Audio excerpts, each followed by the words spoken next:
world, farmers know farming is an art. All around the world, like life, we know it can be hard.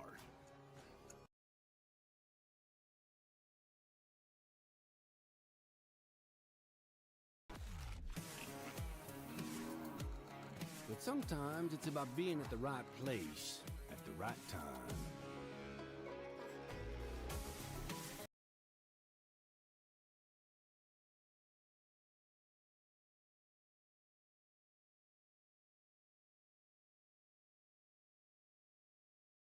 Welcome back to the channel. We are back, Farming Simulator again. As promised yesterday, we're going to do a bit of a walkthrough. We're going to start a completely new farm, try and walk you through some of the ins and outs of how to actually use Courseplay and Autodrive. A couple of extra mods we've got in there, we'll run through them a bit later, but just thought might be useful. Hey, when I first started playing Farming Simulator, I went through all the YouTube videos, all the guides. It was pretty tough. It is a beast of a system or a mod to get used to. So I thought, hey, let's start a whole new game, see what we can do, maybe help some people out as they try and learn how to use it themselves. Obviously, this will be multi-part. We'll try and build up a pretty big farm, earn lots of money, and automate it as much as possible. That's the aim. Before we get into it, let's just have a look at what we've got in terms of content that we've got downloaded. I'm actually going to try out a new mod, Used Equipment Yards. It's available on GitHub at the moment if you want to go find it. Looks pretty cool. Never tried it before, so we're going to try it today. In terms of other key mods we've got, obviously Autodrive, pretty key one. We want to definitely have that in there. I've got a whole bunch of additional sheds and whatnot in there, and vehicles and trailers. Another key one, universal autoload, just to make things a lot easier and more streamlined. You don't have to worry about forklifts and moving stuff around. As I said, we're going to try and make this as automated as possible, so these mods are sort of leaning towards that. Obviously, each game you start, you can turn them on and off as you, depending on what you want to do, but we'll run through them just so you know.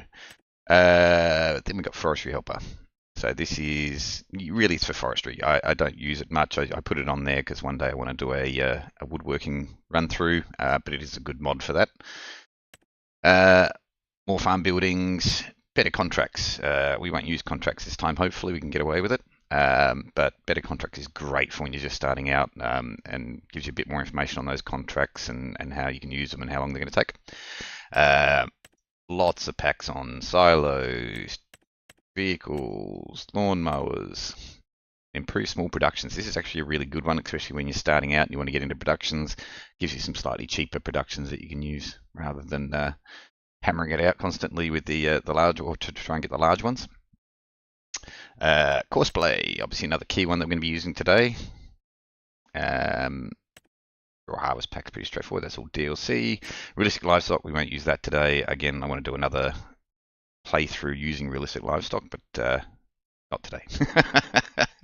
It really does take livestock management to a whole nother level. Again, highly recommended, but not for today.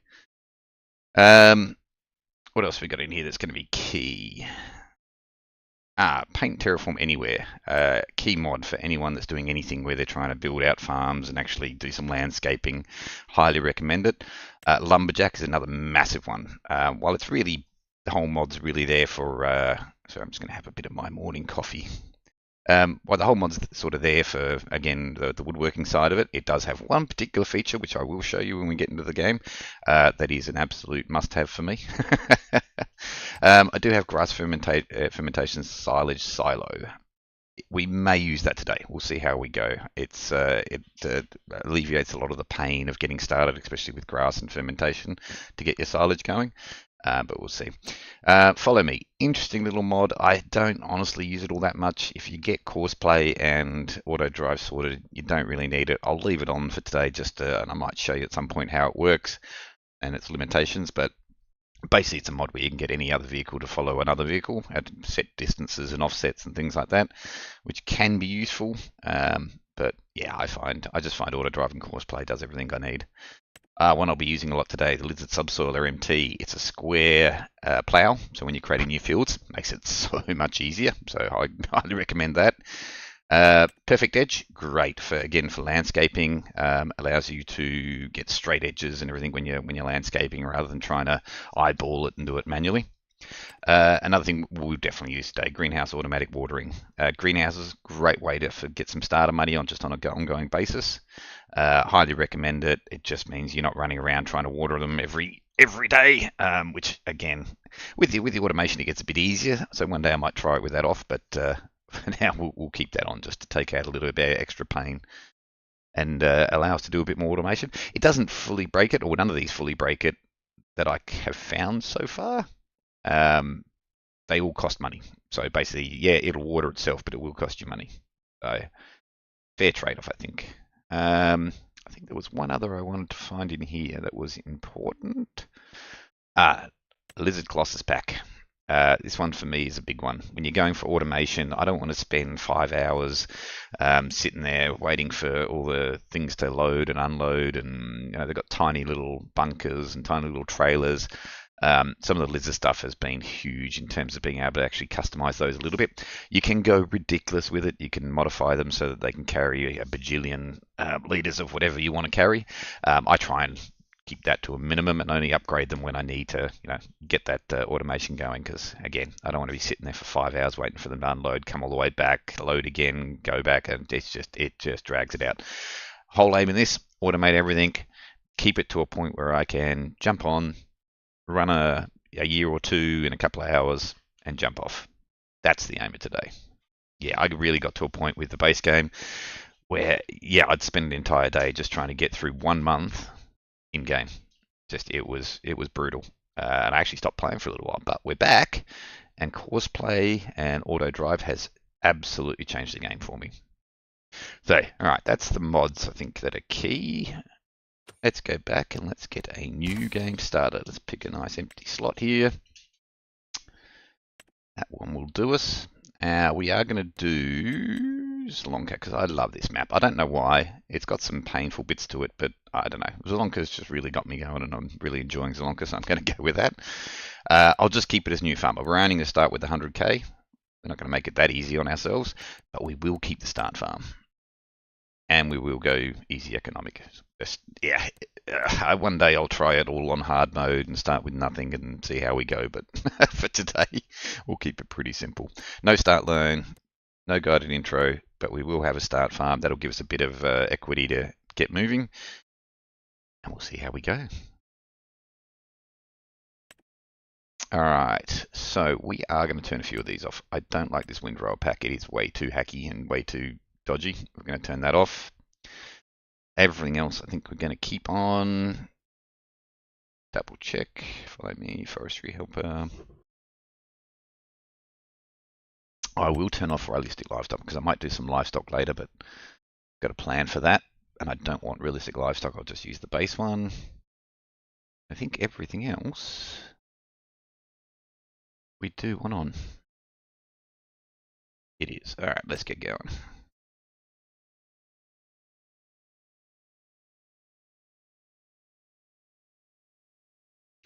Loading, loading, loading.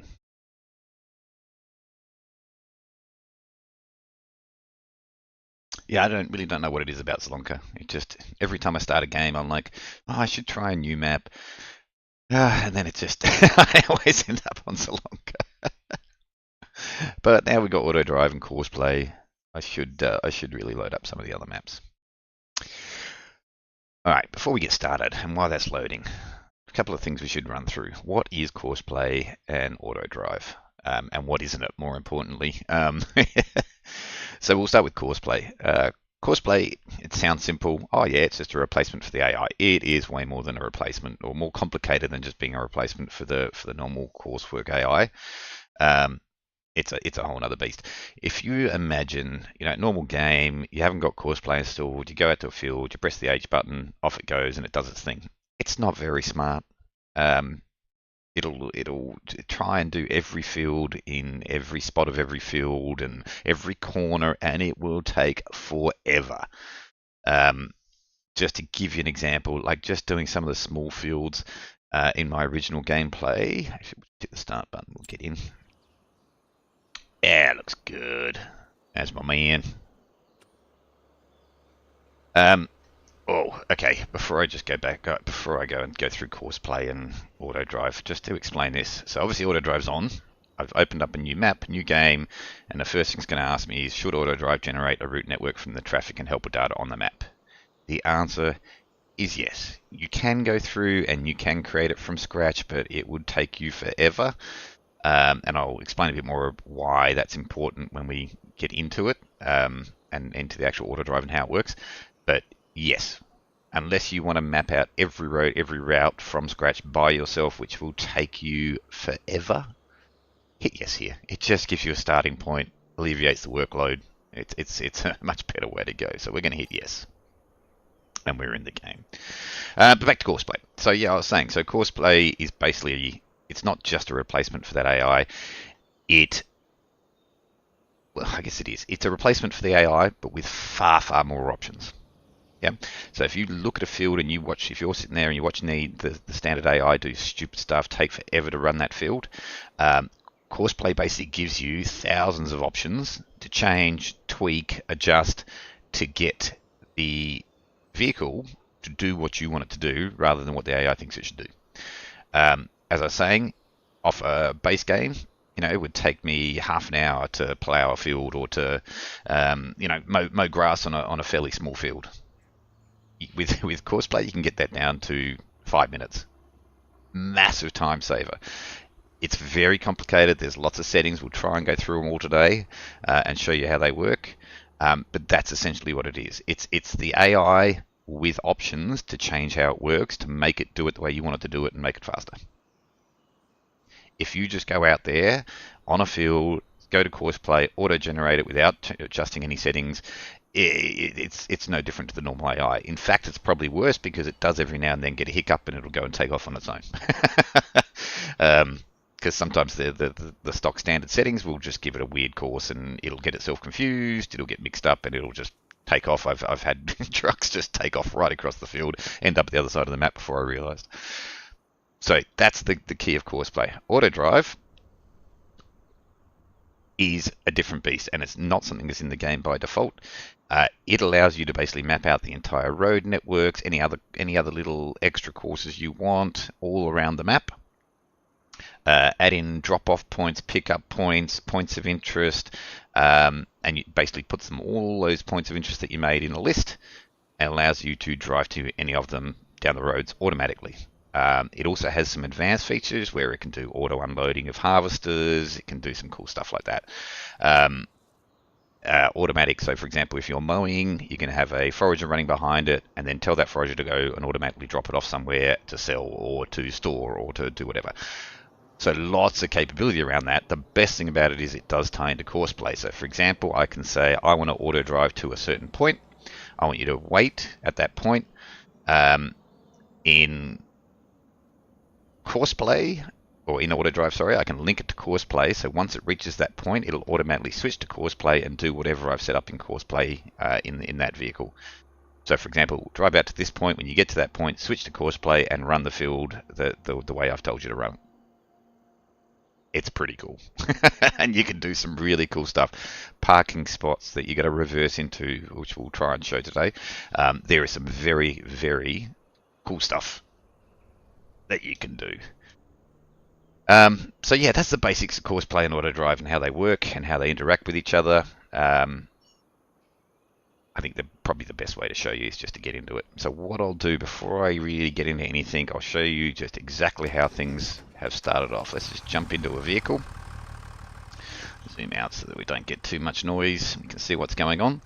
First thing I'm going to do is turn on Autodrive. So left Alt 0. So I'm a PC gamer. Sorry for guys on...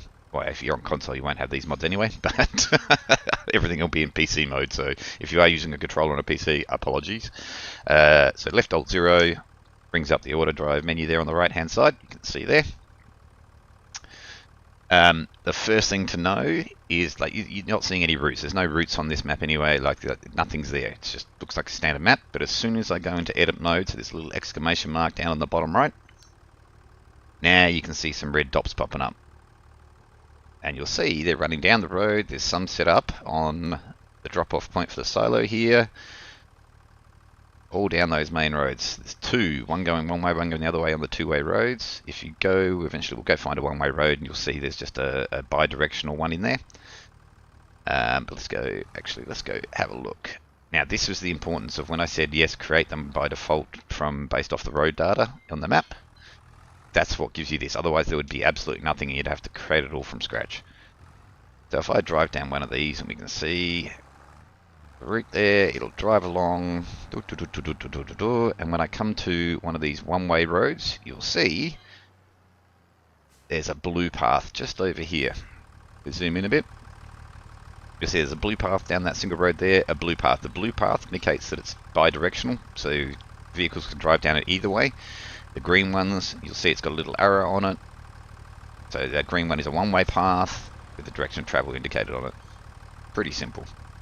You can also do reversing paths, which are light blue. Alternate paths, I haven't got into that yet. I've still got to work that out. Eventually I'll work it out and maybe we'll apply it somewhere and so you guys know, but this is what we got. The one shortcoming of this, when you do the automatic pickup, you see that road is not connected to anything at the end here. Not connected to here, so it can't follow this path and then drive onto this road. It's all disconnected all the way through. So the initial thing you want to do, particularly around your starting farm, is get those connected. And it's a really simple, once you know it, there's a bunch of shortcuts that you can look up online. Just if you type in FS25 Autodrive keybinds, you'll see there's I think it's a GitHub. It's actually for FS22, but the controls are all the same, which will take you through all the keyboard shortcuts. I'll show you the ones that we're going to use today, hopefully. But yeah, it's pretty simple. So what we can do, because we've got all these base ones down, I don't need to go recording new ones. I'll show you that in a bit. But what I can do just to start joining these up, for example, I can click on this node here and say, I want you to be able to come out of there and turn right onto this road here. So I go to the next point along the road that I want to join onto. You'll see it's got a one-way, which is what I want because I want it to, it's joining onto a one-way, so they can only go one way. And then I can mouse wheel to curve it. Mouse wheel down to curve that turn, just like that. Left click again, boom. So now anything driving down this road on Autodrive will see that and go, oh, I can go that way. Okay, cool. I'll plot the course around there and go down that road. Now because this is going a one-way onto a two-way street, I also want to be able to come from this point of the road going to the right and go into that road. So I left clicked on the first one and you'll see it's highlighted green when I've clicked on it. Click on this road here and you'll see the little path there, and then I'm just mouse wheeling to give it a bit of a curve so it's not too sharp and doesn't cut across the curbing there. Boom. But I also need to do the other side of the road. So if I want to come out here and go this way, down this side of the road, I need to do the exact same thing. But I'm going to join it onto that point. And same coming the other way.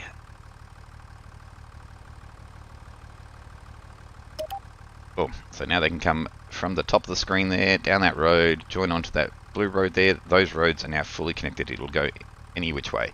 What it won't do yet though is go straight across because I haven't joined this road to this road. To do that, pretty simple. Again, left click on the start node that you want. See it's gone green.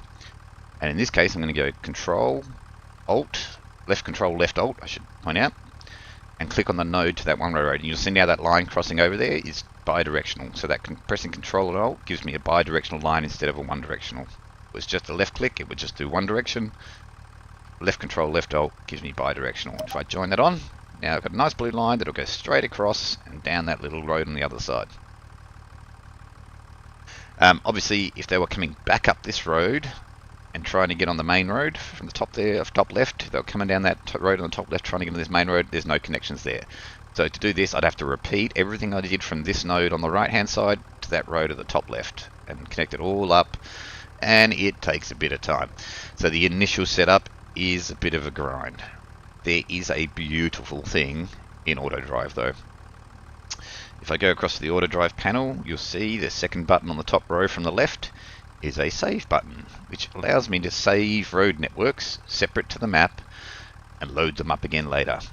So I spent an entire day going around this entire map, adding in every point of interest. I should point that out actually. At the top here you can see I've got a little drop down. There is nothing in it. I can't click on it. Nothing there. That's because I haven't made it. By default the map doesn't make any points of interest. I will show you how to make them in a second. But with that save, I can open up that save window. I got a Zalonka template that I created. It took me a whole day, but it's beautiful. And I can just hit load. And guess what? Everything's joined. You can even see, if I drive around a little bit, you can even see I've added to the network to add in all the points of interest, like the shop, for example. So, ooh, watch that. Don't mind me. Don't mind me. It's fine. We're good. And you can see I've got some custom paths, one coming this way, and you'll see that point of interest there, vehicle shop repairs. And I've got them all over the map, and if I pull down this list now in Autodrive, you can see all the places you can go. So for example, this is the vehicle shop repairs. There it is there. If I just wanted to go to the vehicle shop, using Autodrive is so simple. You just pick where you want it to go. It's currently just on drive mode, so it's just going to drive to whatever point I select. We'll show you how to change that later, and hit the big go button. I'm not driving this. I'm not doing nothing. This is all automatic, so it's going to plot a route through all those road courses I made. Going to flip back around. Head on to the shop.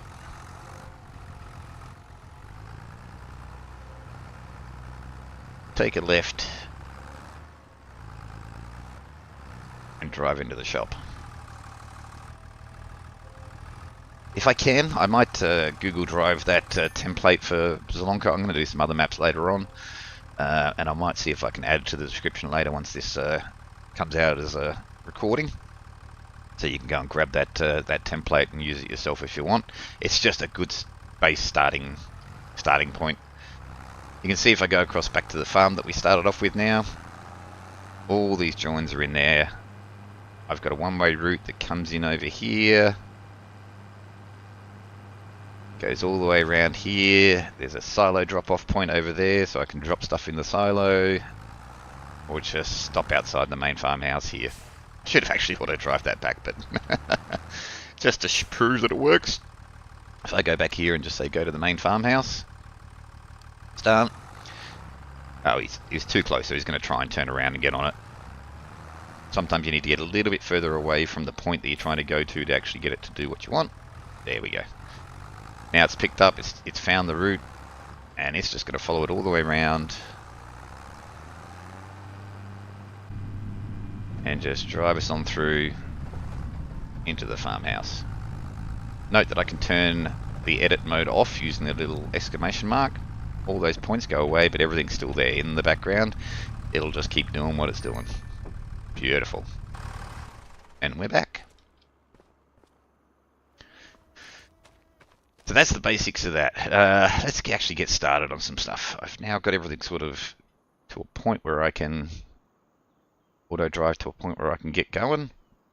Let's have a quick look. So we currently have two fields, 46 and 45. We've got the farm. Beautiful. We've got some wheat on field 46, which is great. Field 45 has nothing on it yet.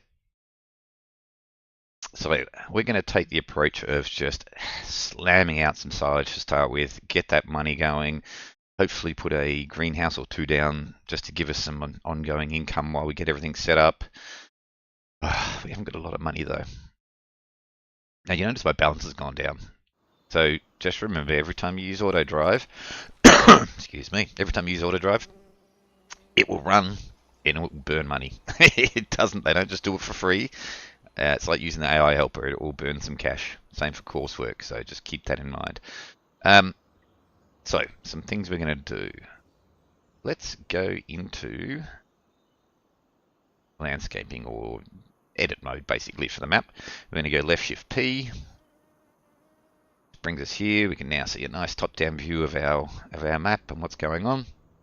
We're going to get rid of a couple of buildings off here that we don't need. Chicken farm, it's a really, really bad chicken pasture and farm, so we are going to sell that. This shed over here is pretty much completely useless unless you really want to muck around with Autodrive, and it's in a really bad spot considering our field actually goes all the way up there. But we are going to sell that. That's giving us some money. We are not going to do grain just yet. We will later on, but like I said, I want to get onto grass, so there's a couple of things I don't need. I don't need that harvester. Let's get, excuse me, that, I think we've sold all the buildings we want to get rid of. Yes, let's get out of the edit mode, just to hit escape to get out. We are going to go and grab our harvester here. There it is. We are going to tell it to go to vehicle shop repairs. Get him to auto drive his own way there. Off he goes. I'm going to keep this tractor. Keep that tractor and that seeder. Okay. But this is the only one we need to get rid of. Actually, there is one other I want to get rid of. Let's take this one. We'll grab this here.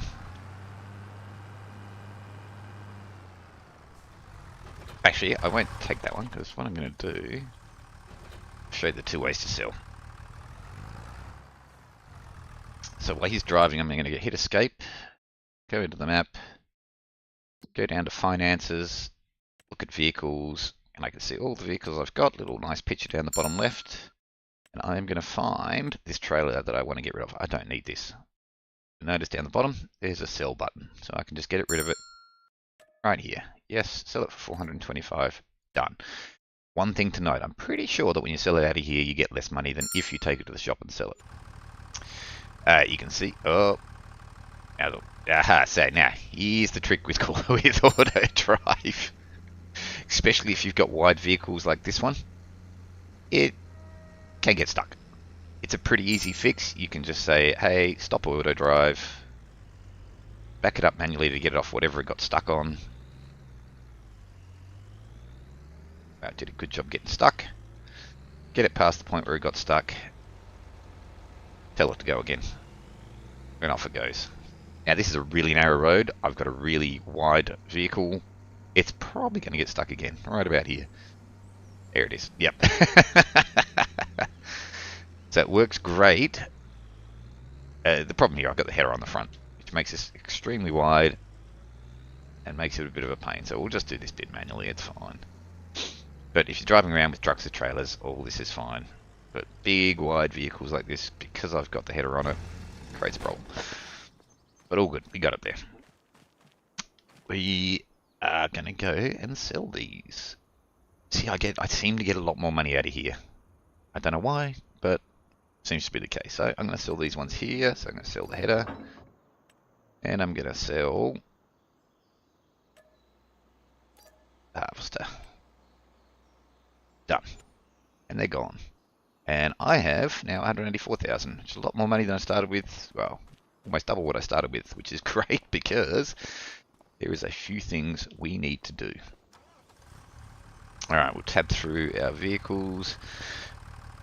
A couple of little extra things we're going to do. This tree annoys the heck out of me. I want to use this land to put some stuff down. I've got a stupid tree sitting right in the middle of it. These ones over here, I can use all that land going down that way, but these trees, especially with auto drive, you can sort of try and get around them, but it just creates more hassle than it's worth. So what I'm going to do is go hit P to go into the shop. Let's just have a look quickly, just check if there's anything good in the used vehicles. No, there's not. Nothing that we need yet. So let's go to normal vehicles. Going to go all the way to the bottom. Hand tools. We want a chainsaw. Done. Pressing 1. Now I got a chainsaw. Now you remember I put on that mod and I told you there was one feature of it that was really important. It was the lumberjack mod. The one feature I love. If anyone's used a chainsaw before, normally you'd come up here, you'd flick it sideways, you'd try and get your cut right and, you know, try and chop it down. You still have a stump there, so you need a stump remover. You'd have to chop all the top down, cut it off. It is painful. So what I'm going to do is just go to this. You'll notice I flicked through and went back to it. If I angle it, the mod doesn't work. Just go to it by default. Oops. Straighten it up. Go to it by default. I'm going to left Alt and hold until you see on the top left it says super strength on, and then left click to run the chainsaw, and it will jump up onto that tree. Tree gone. Boom. No mucking around. It does leave the shadow, which is pretty cool. But anyway, tree's gone. No stump. No having to cut it up, cut it off. I mean, if you really want to do it the hard way, obviously you can, but this mod is a time saver. For example, that field across the road, you can actually buy that field, but you see all those trees there? That would take you years to chop it all down and sell it all off. This allows you just to run through like this and go, bye. Boom. Get rid of all these little weeds down here. Boom, boom, boom, boom, boom. Get rid of this big tree over here. Boom. Beautiful. This mod, if you're clearing a lot of land, doing a lot of landscaping, is the mod to get. It is awesome. I just wish they'd get rid of those shadows. That is pretty funny. I love it. That's gold. Anyway, what can you do? Alright, with that done. What am I doing next? Okay, I gotta get some fields going. So we are gonna grab this tractor, get it off of the field where it is at the moment.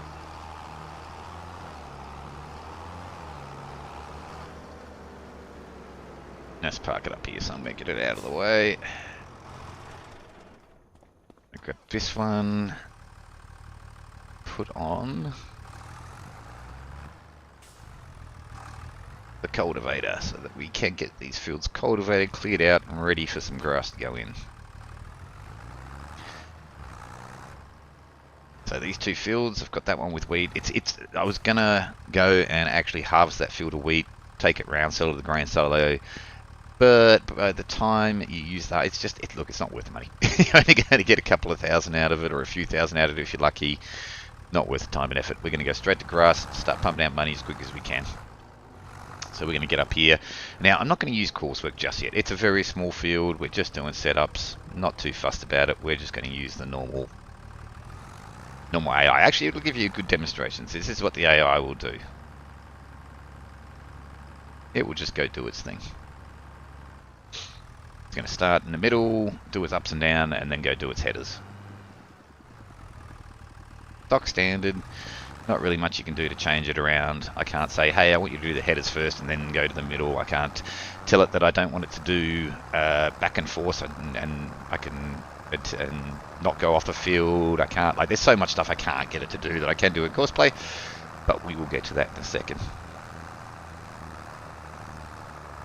Now, rather than bore you, I think what I'll do is I'll let that run, and I will go take a quick break, and we'll come back when this is finished. We'll be back in a second.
Alright, we're back.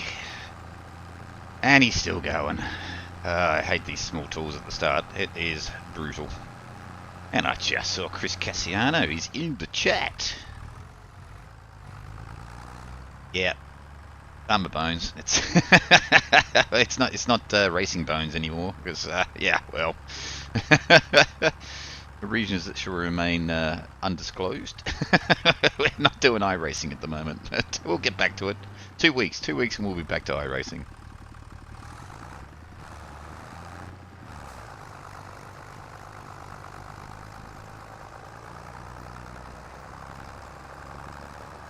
Ah, this is so slow. And just to give you an idea of why this is so slow, watch what happens when he gets to the end. He's just going to do one row at a time, each row next to each other. When he gets to the end, he's got to do this big loop to try and turn around and get on the next one. So he stops, he goes left. I don't even know where he's going at the moment. Oh, he's going all the way around, all the way back up to the end here. And what I'll do is I'll do this field and then I'll go start the next field and I'll show you what I mean by Courseplay is so much better. But yeah, this is going to be painful for a while. Unfortunately, start of the game with the small implements, it's just the nature of the beast. We're just going to have to let him go. And this is why I'm doing grass to start off with. Once I've done this and seeded it, I don't need to touch it again. I don't have to do this every 12 months. I just have to mow it, collect it, ferment it, and I'm done silage. I do it every 3 months, but it's still better than this very slow process, especially at the start of the game. Once you get some of the bigger implements and the bigger tractors, oh my god, this is painful to watch. After using Courseplay, this is brutal. And it doesn't get any better when he gets to the headlands either, because he will try and get every corner perfect, which means he's going to back up, go forwards, back up again, get himself right in the right spot and go. Don't get me wrong, the default AI is not too bad. It's considering. I used it for a long time before I found Courseplay. But yeah, I'll show you why Courseplay is such a game changer after this field's done. The problem is, because we're starting out, there's not much else to do. I can't start the seeder because I've got to have one of these fields at least cultivated. There is absolutely nothing I can do. Oh, actually, you know what I can do? Just to fill in some time, we're going to jump in the tractor, this one here, get rid of that trailer with Q. And go pick up this trailer and go sell it, because we're not going to need that either.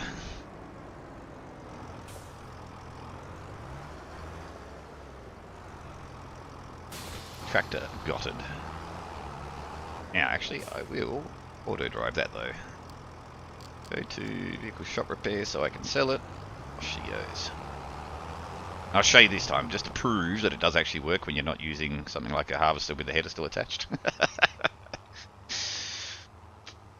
She's off. It's not me. I'm not doing nothing. I'm not touching anything. I'm just watching. Such an awesome thing when you get all this set up. And it just gets better and better as you go. Now, okay, he did get a little caught up. I'll show you how to fix that in a second. He did get through it. Actually, let's just quickly fix that now since we're waiting. Let's go back into edit mode on Courseplay. And you can see I've got this little left-hand turn that comes in here down that bottom left-hand side. I can right-click on any of those nodes and move it. I'm going to move all those nodes in a bit so he cuts the corner a bit more and stays away from that fence. Just right-clicking on each node.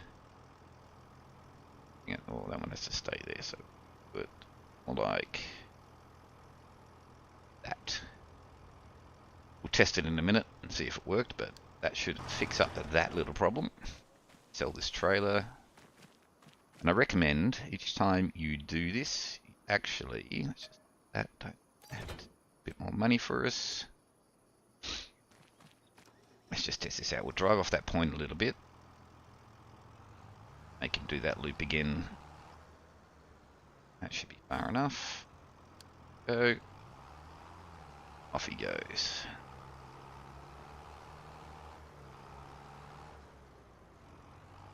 Hopefully this time, now when he goes around that corner, he won't slam into it.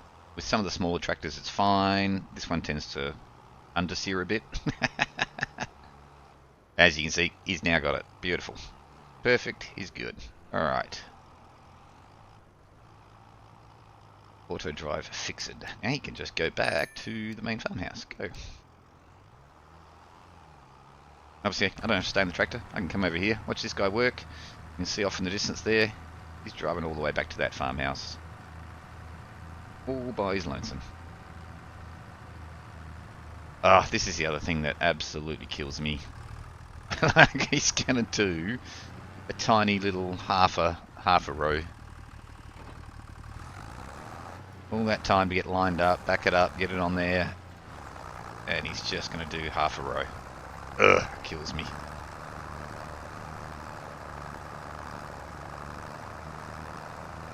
You know what I'm gonna do? Let's speed this up a little bit. Go back to the shop. Go to the shop. Go to the shop.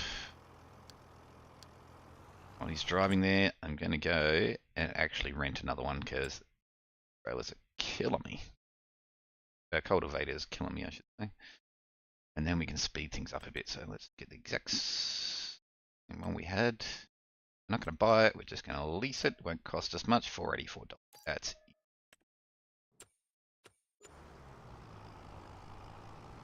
Now let him drive around. As he's around here, we'll turn off auto drive. A little on-off button. Go and pick up that cultivator. And then we can get 2 fields going. We'll speed things up markedly. Leasing trailers and stuff and vehicles is epic, especially if you're doing a low money start. Highly recommend it. Just don't forget to return it afterwards so you don't keep paying for it month on month. Now, let's show you Courseplay. So, we're going to get over near the field. We're going to lower the cultivator. Just going to drive on that field just a little bit. We're going to drive on it just like this. Make sure cultivator itself. Oh, you know what I forgot to do? I am going to turn off some settings. We are not going to muck around with crop destruction, field stones, lime, or weeds. And we're not going to have disaster destruction on either. Not for this, not while we're just running through trying to show you how to do it. That will save us a bucket load of time. So as I said, I'm just going to drive him manually onto the field. You'll see he starts a little bit. Now that should be enough. I'm going to hit the delete button on the keyboard, and you'll see it brings up my my Courseplay window down the bottom left there. You can see currently it's set to nearest waypoint, no course, working width of 4 meters, which is auto set based off the width of the implement. Tool offset horizontal, so I could say actually I want you to go 4 meters left, 4 meters right. We're not going to use that at the moment. It's set to just do field work, so that's cool. What we want to do some field work. To get it to do a course, we just go down to there where the nothing or the dashes are, or the note where it says no course. Click on that, and it'll take us into the Courseplay menu. Now, first thing it's going to show us, showing us the map in the background. It's got a vehicle, so we're using the MT635. It's doing field work. I could actually change that, but I can't change it at the moment because it's on the field, so that's what it knows it's going to be doing. It's pretty cool if you were doing something like silage in a silage bunker, and you were in that silo bunker, it would come up and say, do you want me to compress that silo for you, rather than field work. It's incredibly smart. Target position. So basically it's saying, oh, you're on the field. That's why I drove onto the field. So it's set the target position to where my vehicle is. The field position, it's picked the field. You can see it's got a white outline around it. I don't know how to get rid of this picture here. If anyone knows that, please let me know. It's so annoying because it just never goes away. Look, and it's right over the field. Anyway, you can see that field's got a white line around it, so it's already got the field position.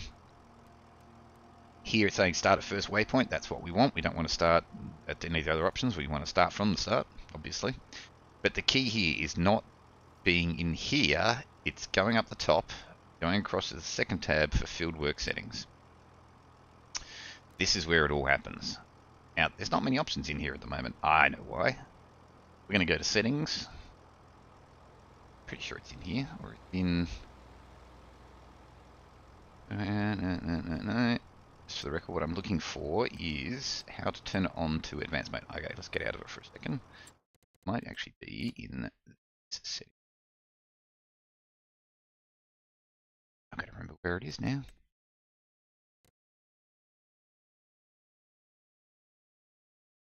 No,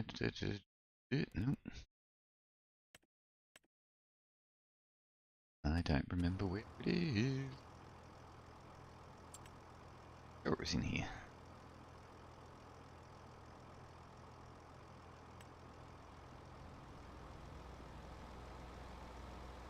Oh, there, up the top, user settings. Good one. So, make sure expert mode is activated. That will give you much better control over it.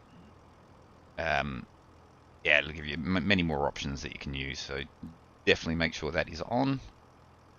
You can muck around with these, they don't do a great deal. Pretty straightforward. The basic settings, I've left these all default. So don't worry about. I don't generally worry about all them. We'll run it with just the base settings.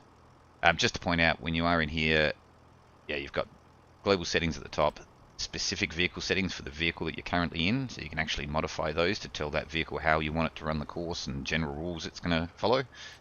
You've got the map and fieldwork settings here.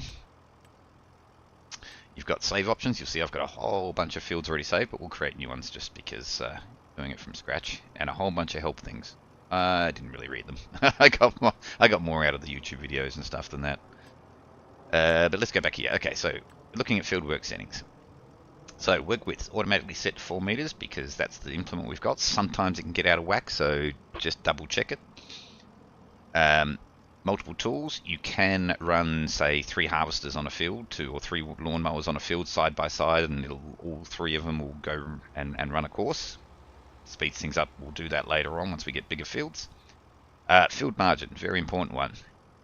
So it basically, what this is doing is changing the size of the field that you're on. So instead of it following the actual field margins, as you can see in the map, these ones, the white line, this will push those white lines in or out. And what I want to do here is actually push them out. Now I got 4 meter work width. I am going to tell it to act like the field's 2 meters bigger. Right, so on the first pass, when I'm going around the outside, I'll actually be working 2 meters outside the field. Easy. Next one, number of headlands. Important. Headlands are great for avoiding anything around the field, like poles or trees. If you do a couple of headlands first, it will give you some space to turn around without it potentially running into something. So, highly important.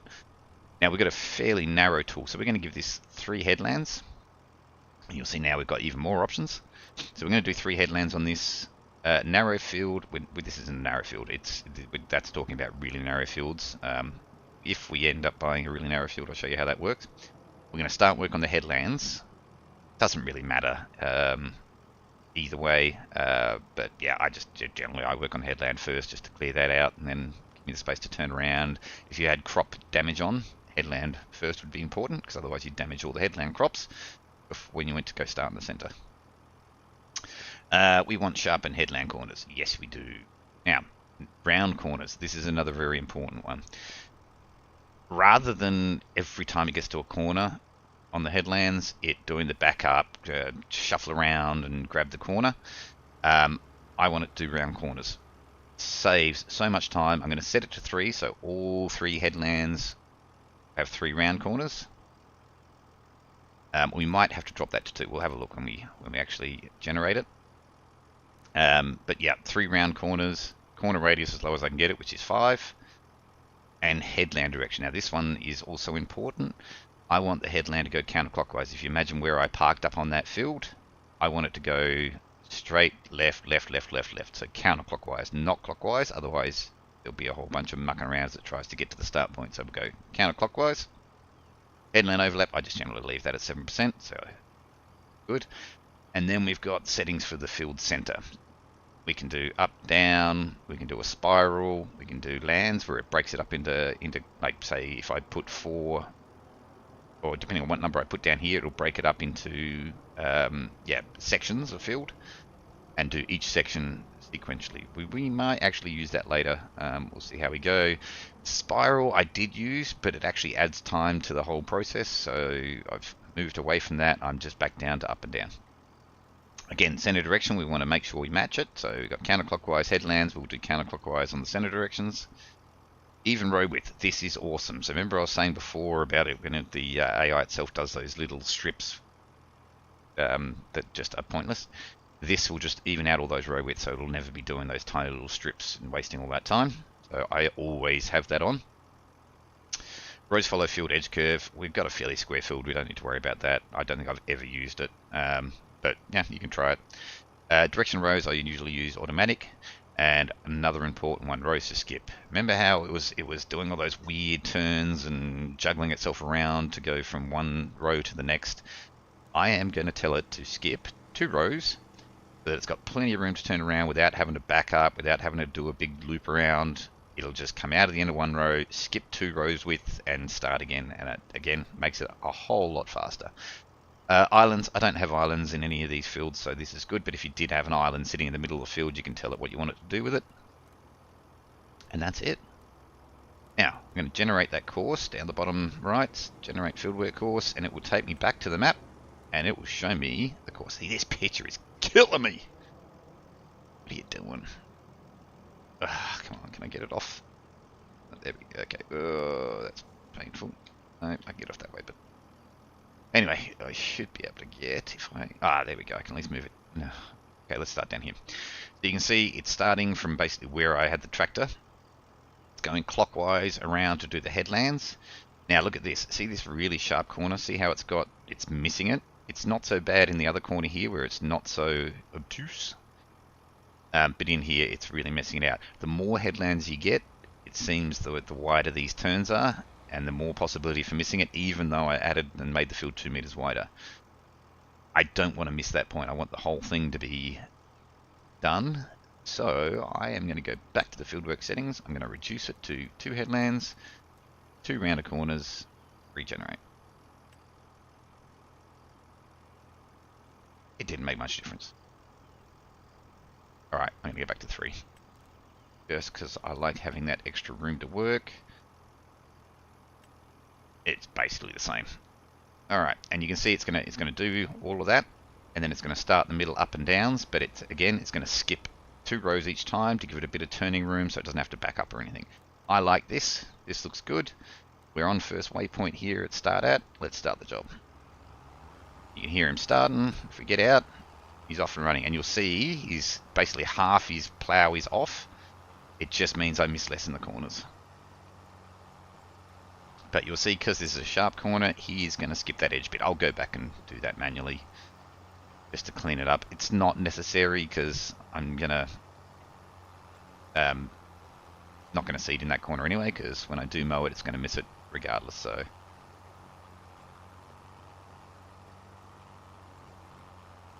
now the good news is our other truck finished. Let's just watch this corner, make sure it's doing everything we expect.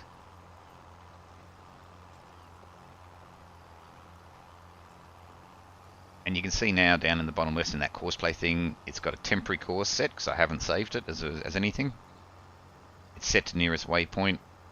Just be careful with that. It seems to default to nearest waypoint quite often. If you're starting this from scratch, it missed another corner. I should have done the 2 headlands. Oh well. We'll go back and grab that later. It's still much faster to do it this way and then just go back and tidy them up later.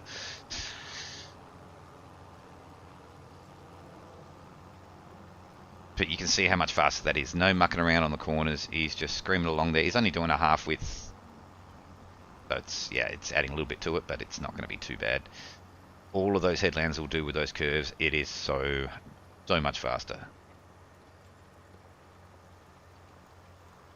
We'll just wait. We'll get him to the end of this run, and you'll see him look across and start on the second headland.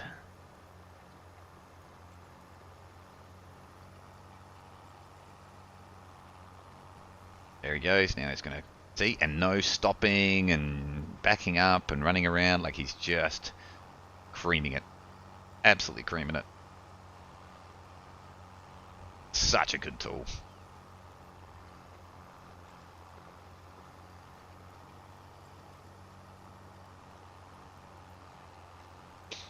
Can't go wrong with it.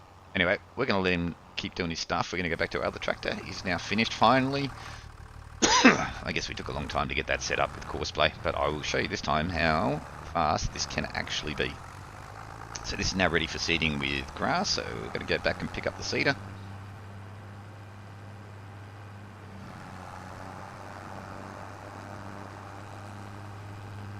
Got this somewhere out of the way.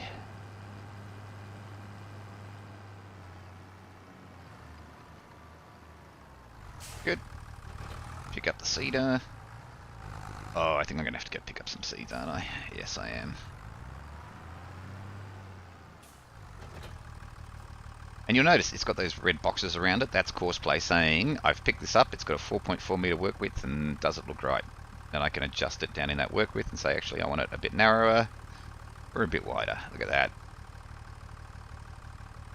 Beautiful. Alright, I need to go get some seeds, don't I? Let's send him to the shop. Doing that, I can go and buy some seeds. Done.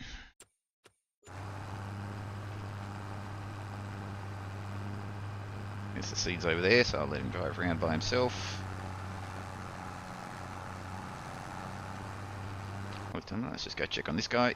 He's just started the third headland. Look how much faster that is without the backing up and turning around and looping. Those rounded corners are the best thing in existence. Like I said, it's a bit annoying because you get those corners where it doesn't quite get everything, but I still say it's far easier to go back and just pick them up later and redo them manually afterwards than any other option. Alright, he's around the shop. Let's go get that seeding.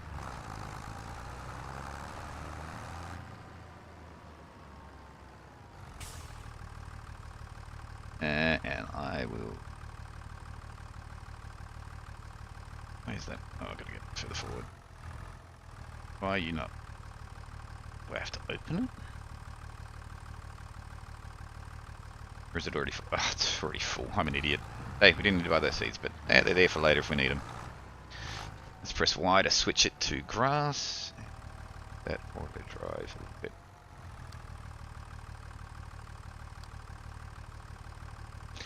So yeah, alright, it's already got 100% seeds in it. I didn't need to do that, but hey, it's all good. So similar to what we did last time, we're going to come up here.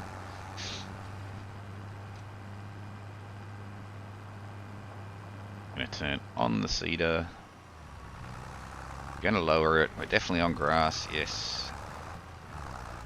And actually, you know what? I'm going to do it a little bit different this time. I'm going to start from this side. Go counterclockwise. Again, I'm just going to get the implement actually on the field. Do this little corner here just to make sure we don't miss anything.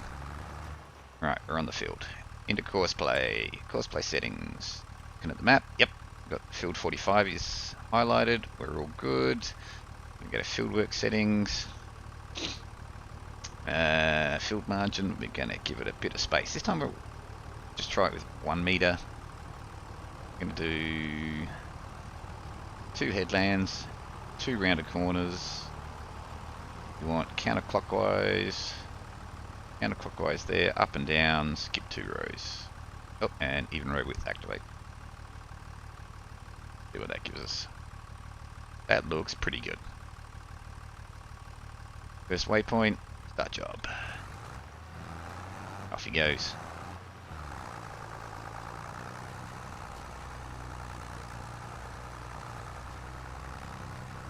Now you can see our guy there, he is still slowing down a little bit. Just again, it's a small field, so he does still have to do a bit of backing up, but look at him skipping those rows back there, and off he goes. No backing up, no big loops. Oh, he does do a little bit of backing up. Again, once these fields get bigger and we get better tools, that won't be a problem, but for now it's fine. Again, you'll see this one missed that corner back there just a little bit. Not a big deal. I prefer the speed, miss a little bit of field. It just, the amount of time you save just with those rounded corners, I don't care about that little corner, whatever. It's fine. Let's go check in on this guy. Yeah, so you can see he's skipped 2 rows. Now doing this one. When he gets to the end here, he might do a little bit of a backup just to make sure he 100% stays on field. No, see, didn't have to do any backup. He's just going to loop it round and get going on the next one. That might become a problem when he gets to that pole over there. Let's just quickly check the settings in Courseplay for the vehicle. Go through. Yep, only turning on the field is activated, but he's completely ignoring me. So, okay. I guess we'll deal with it.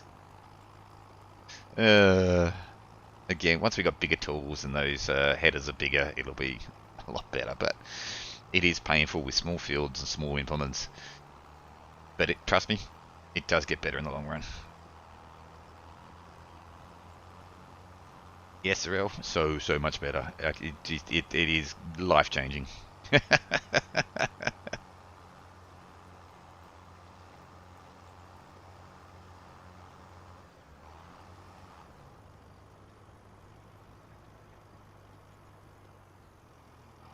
Now this one he's still backing up a bit. This end he does stay on the field for some reason. There is some quirky things with Courseplay. I don't understand it. I don't pretend to try and understand it. Sometimes you just got to accept it. As I said, we are going to join a lot of these fields up to make really big fields, because see, when we get into it proper, it's a lot of mucking around to get everything to run. If you've got multiple small fields, join them all up in one field, you just tell it to go, walk away for half an hour, come back, it's all done. Everything's done. That's the aim. That's what we want to get to.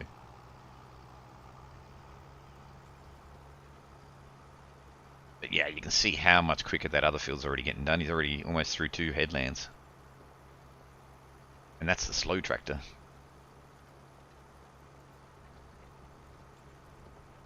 And just to prove I'm not doing anything here, I can jump out and just watch him go. Run over the other field and have a look at it.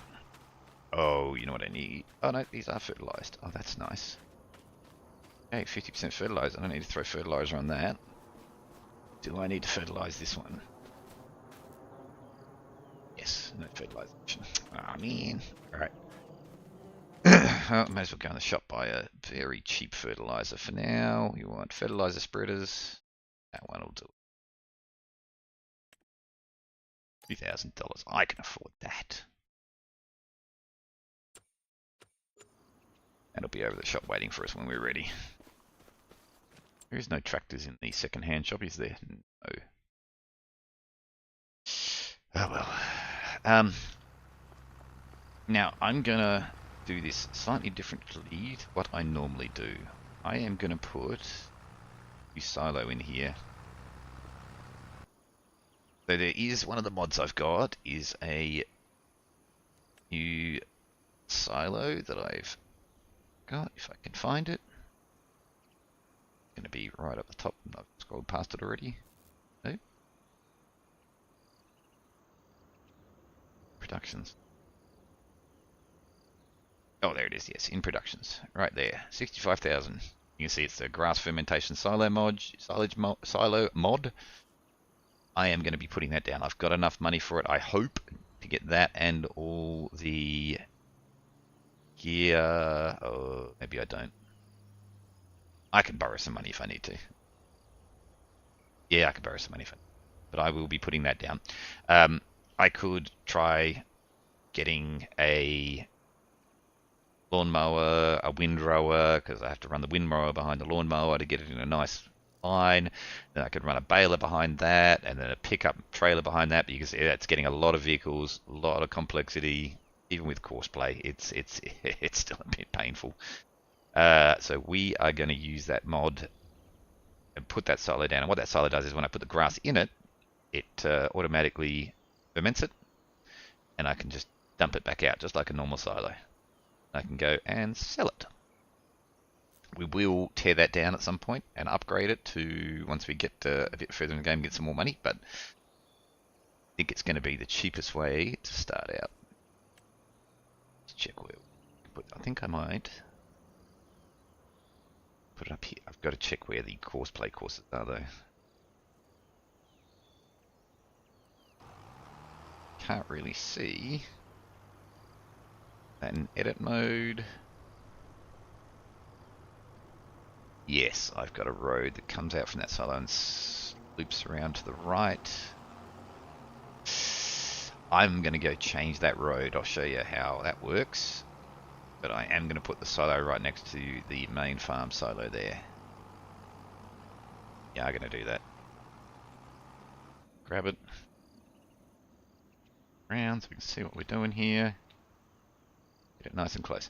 Now, see where it goes, overlaps another object. You can't put it here. It overlaps, and I'd have to move all the way out here, and I really want to keep it as close to the other one as I can. I can just hit B to toggle free mode, and now I can put it wherever I want. I could even put it through. I'm not going to be that dodgy, but I could even put it through there. We are going to put it right there. We're going to line it up with that Courseplay course there. I reckon right there.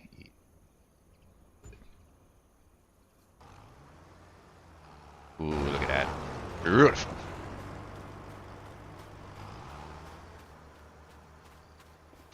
Wonder, do I have a really cheap vehicle that I can just grab to run around in? Bikes. How you going? What are these things? 14,000? 12,000? Yes. We're buying it. Brand new. Yes. Just, I find getting something like that makes it real easy. Just run around places that I need to run around, especially when I'm doing the auto drive stuff. Whee! I love this thing. Alright, so if we get over here, yeah, Courseplay course there. Let's get zoomed out as much as we can. Is that it? Okay, that's not ideal. But we should be able to angle that. Let's straighten this up. Put it over here so it's actually going past there. Then we'll loop it around. The outside of the silo. And I'm just left clicking on the nodes, dragging them to move them.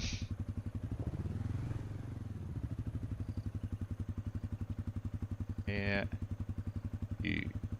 There.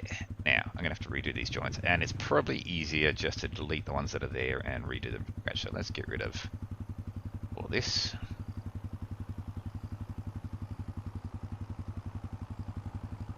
Okay. And now, oh, I didn't quite get rid of one. Hang on. One more. Gone. Okay.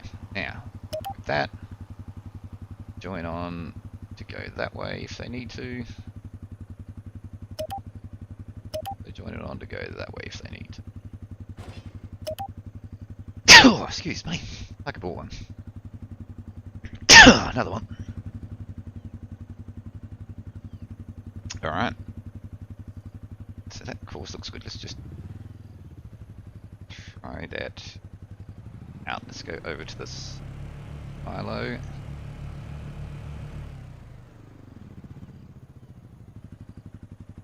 Go past that node. Go over to that node there and say... Actually, before I do that, go anyways, pick whatever. We're going to add, okay, so we're going to add a new point of interest. I don't think I've shown you this yet. See, I've got this little red line that's pointing at the node that I'm closest to. It also means that if I name it or do anything with it, it'll act off that node there. So when I go over here and create or edit a target, it'll bring up a list. I'll give it a target name. This will be silage, no, grass. Grass.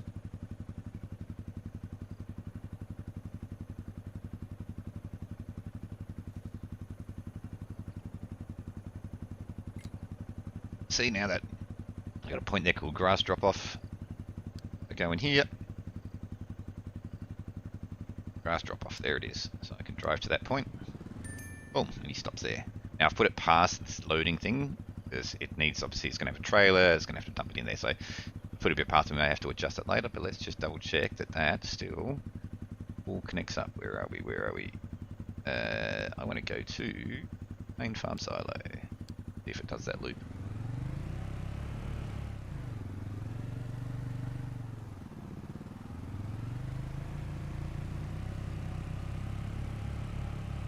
Alright, she's looping. Ooh, it's okay, little. How you doing? Hopefully he'll be able to ride himself. Come on, you can do it. You can do it. And that's what I don't like about Zalonka. Some of these maps have some very weird gutters on them that just pop vehicles up. There's a few things we can do to fix that. I'll show you a bit later once we get going. This one's got a bit of a nice smoother one. But he sorted himself out. He got there. And he's going to drive all the way up to that point there and stop. So that all works. All joined onto the main routes. Coming in, it's got it going out. If you get a message that says couldn't find a path, go check the route. There'll be something missing. It'll have a wrong direction on it, one of the ends you didn't connect, or yeah, it'll be something like that. Alright.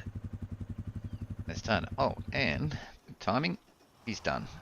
So he's got to the end of his course, he's finished.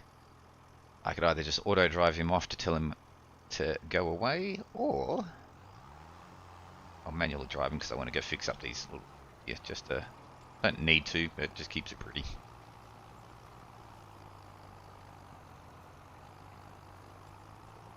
Boom. And it's pretty quick. Raise the implement, it'll drive a lot faster.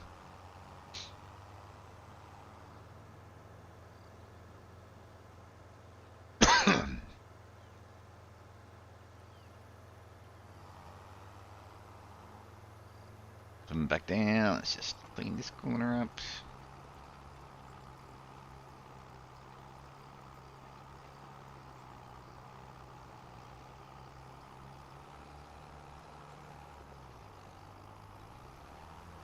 I get it in one go. Come on, you can do it. Yes! Ah, beautiful. Up again, head on to the next one. Clean up that corner. I'll only have to do this once. It's the beauty of grass. You can see our cedar's almost finished over there too. 4 rows to go.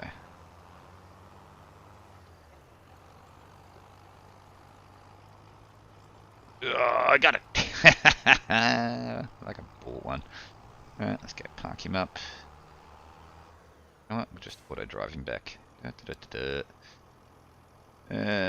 is it? Main farmhouse. Yeah, you can just go back there for a minute. He goes.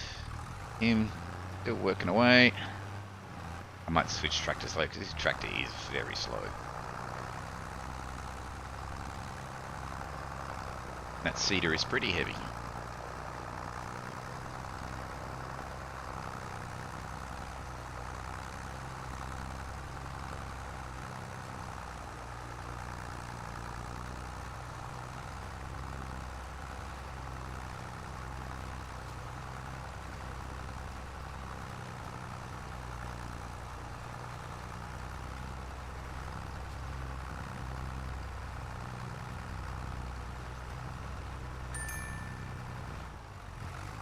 Nice little message telling me the other driver's reached. There. This is the one that I hired, so we can... Oh, let's just get it out of the way anyway. While I wait for him to finish, I'm just going to do something really quick. Just going to show you how to create a new part to the course. So I want a little parking spot down here that I can go and park up my trailers and whatnot in. But I'm gonna, you see how that red line's connected to that dot up there? I am gonna use auto drive, create a new path, straight down and join onto that path that then goes out onto the road at the top there. So, first off, I'm gonna go into the settings, go to the global settings, and here where I've got line height at ground level, I am gonna tell it to be above the tractor, just so I can see what's going on. It's much better that way. In the general, or the vehicle settings? I thought it was in general settings. Next path should...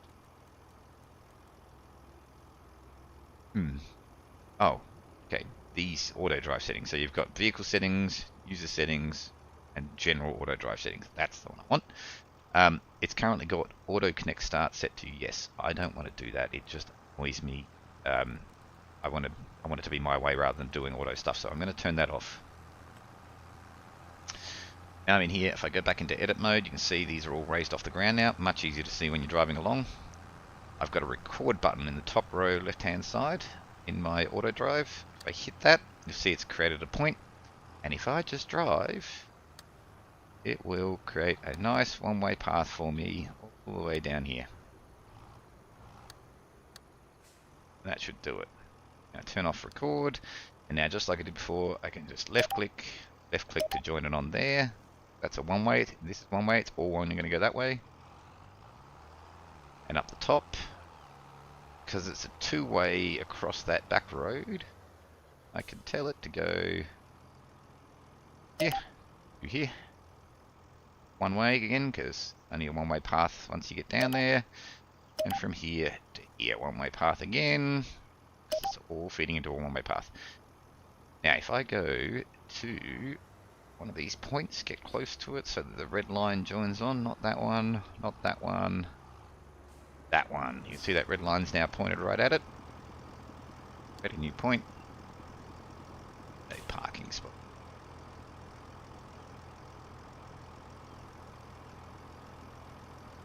Hit spell. Okay, alright, I've got a parking spot there. That's cool. So what? Alright, we'll wait for that other one to finish, which is just about done.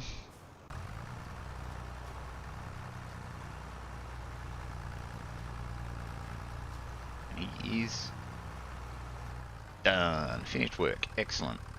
Go in here, pick that parking spot I just created. Go on to drive there. Off he goes.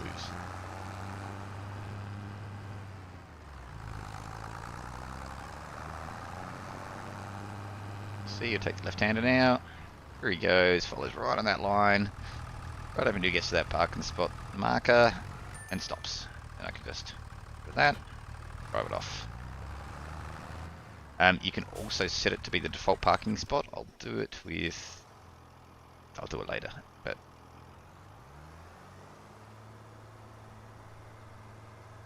let's just get this going so that we're not wasting time. Show you how to set it as the default parking spot. That was probably completely unnecessary, but hey. Now I'm going to go do and create another coursework here because a different... Like, I could save that or use the temporary course that it's currently got in there, but obviously the working width of the seeder and the working width of that cultivator is very, very different. So it will mess out and miss spots, which I don't want. You're going to get this set up how we normally do, and turn it on, lower it down, get it on the field without missing that edge there, and that should do us. Go into temporary course. Go to the map, go to the fieldwork settings, find 3 headlands. We probably only need -1 here. Don't care about the corners. -1, 3 headlands, 3 rounded corners, counterclockwise, double check everything's right. Yes, yes, yes, skip 2 lines. Generate coursework. That looks pretty good.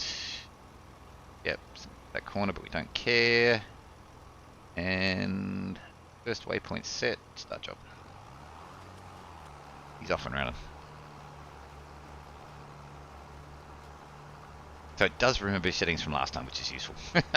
Otherwise, you'd be mucking around. But again, when we get this a bit more settled, we will do the save piece. Again, I'm not worried about it going too wide there, like missing that corner. It's just not worth the hassle of trying to get back up and get in that corner. It just takes so much time. And you'll see when we actually do the lawn mowing, we'll be doing the same thing. We'll have that overlap over the edge of the field. So it's going to pick up all grass from the edge of the field. You're going to pick up more there than you're going to lose from those corners. Not fast at all. Now the other tractor. What I'll do is, before I do anything else, I'll go get that fertilizer and get that started because I don't want to waste time.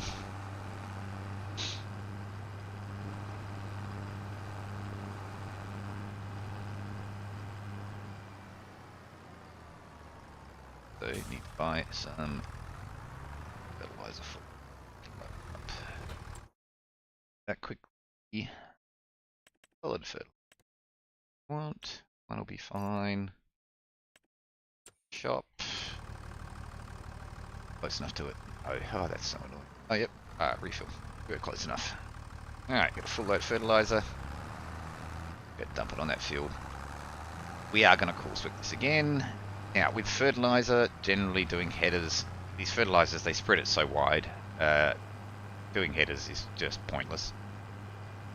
So what we're going to do, get up here, get somewhere around there where we think it probably will start. We're on the field. And we're going to go coursework. Picked up the field. Beautiful. Fieldwork settings. We're going to no headers. Field margin -1 just to be sure we get the whole thing. We're just going to do ups and downs with the zero skip rows because I think it's just going to do, like it's spread so wide it doesn't matter if you don't need to skip rows with this one. We're doing it clockwise. We're going the other way around the field now because I didn't pull in from the side, so let's make sure that's right. Add down there. Generate coursework. See, it's just going to go up and down, up and down, up and down, do its thing. First waypoint, start job. We'll do a bit of a loopy here because I thought that was way wider, but it's not. That doesn't take too long. It's on the mark. Off she goes. She's off and running. A bit of fertilizer down on that because this one I'm pretty sure is 50% fertilized. This one will be now 50% fertilized. Beautiful. This initial setup's always a bit brutal, but once you get it going, it's a whole different ballgame. Now there is something else we need. Got a few other things we need. I might take a very quick 5-minute break while those fields are finishing, and I'll come back. We'll buy the rest of the equipment we need ready for harvesting, and then we wait. We'll be back.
Alright, we're back. They are still going. Oh, no, he's finished doing the fertilising. That is brilliant. You can go... Actually... I know that parking spot's already taken. I can't use that. Let's just drive it around. It'll only take 2 seconds. They're only just over here. Drop it somewhere out of the way.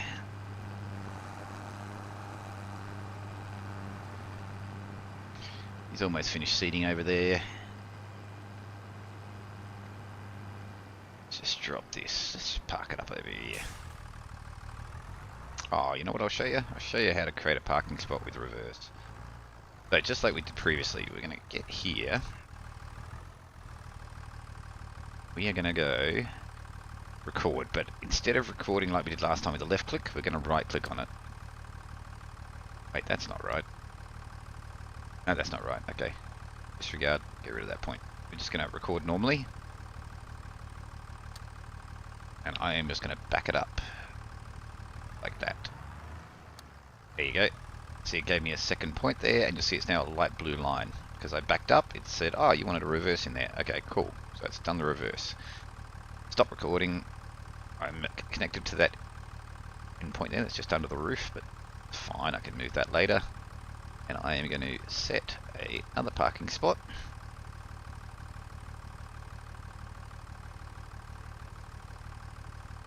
Like that. Got the point there. Now, I need to join these onto here. I want it to drive past the main farmhouse one, come to this next point, and then back in. So I need to join these 2 points here. I am going to click on the first point where I want to start the reverse.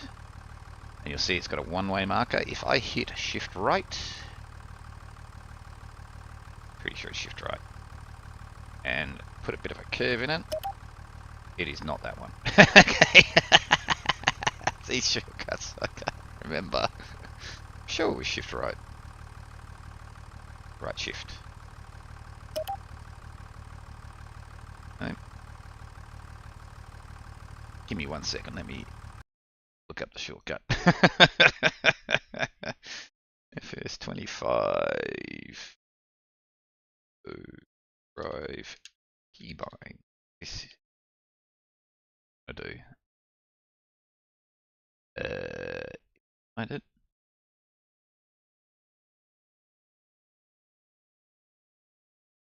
What? Oh yeah, there, the first option. Didn't even look. Alright, waypoints. I want to create a light blue line backwards. Left mouse button on first waypoint, right shift and left mouse button. What's right shift? Left click on that, right shift, that. Oh, it did do it. Okay, there we go. So now you see the blue line going back to there, blue line back into the house. If I now pull out, make sure I'm not recording. Okay, yep, stop recording. I now pull out and get somewhere along this line. Ooh. Fine, still good, we're still good, we're still good. Right, get in this line, and then I say, go and park it, main house parking. Go. Right, gets back online. Follows the path.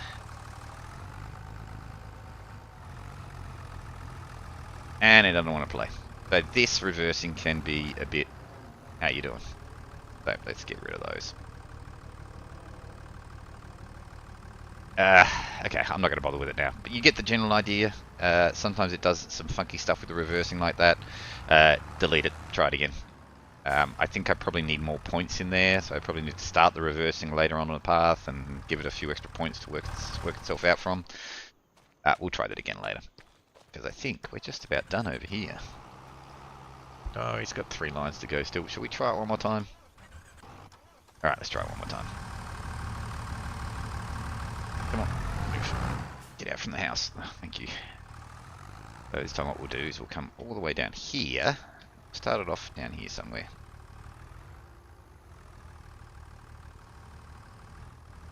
That should be good. Okay, so we're going to record. Reverse into our parking spot. Making this easy for me. And actually, what I'm going to do is drive back out while it's still recording forward. And over here. That should do it. Okay. Just going to join that back onto there so he knows how to get out of it. Maybe that was the problem. I didn't tell him how to get out of it. And then I'm going to use this one, right shift to connect it there. And that looks like it's got a good reversing point. That all looks connected up right. All looks good. Test it out. Oh, I left record on. I do it every time. Every damn time. Ugh. I record an extra point here somewhere. Got the right one. Yes. Oh, I still recorded an extra point. There. Okay. Now we're good. I remember to turn record off. Alright, let's see if that works. Main farmhouse parking. Oh, what did I call it? Oh, I didn't put the actual point in yet.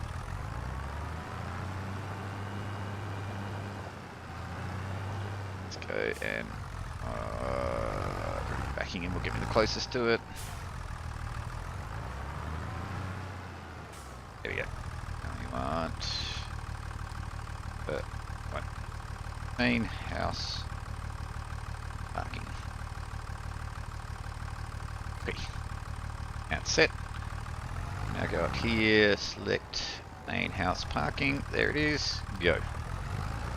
Now he's obviously found a route, so he's happy with that. Let's see if it works this time. Please work. I suspect because I didn't put a way out in there, it went, no, that path's not going to do it for me, so it just tried to drive straight at it. Hopefully now that it's got a way out, and a few more points in there, it should go all the way up here to that point. I don't know why it's going so slow, but it will get there. Oh, I did it! Reversing. There we go. It fixed itself up. Look at that. And he would just back himself up. Park right there. Drop that off. Done. Like I bought one. Alright, let's see how he's going. One row to go. Ah, finally we can get into some actual farming. This will be good. This first setup is always a bit of a bitch. But we'll get there. We will get there. Give me 1 second. Stream still working? Yeah, okay, we're all good. Alright.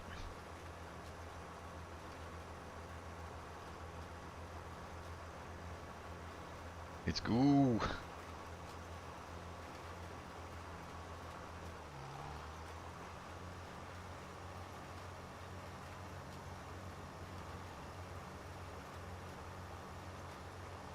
Oh, something I should point out with coursework too, you can see it's just showing me basically start and stop points. If I click on the little eye in Courseplay, it'll show me a few points. If I click on it again, it'll show me the whole course. Good way to check out how your course is actually going to play out when you get in there, but if the map doesn't give you enough info. But you can see all the route it's going to take, but whatever for now, because I don't want to see everything. Alright, he's done. Let's get him out of there. And now I don't need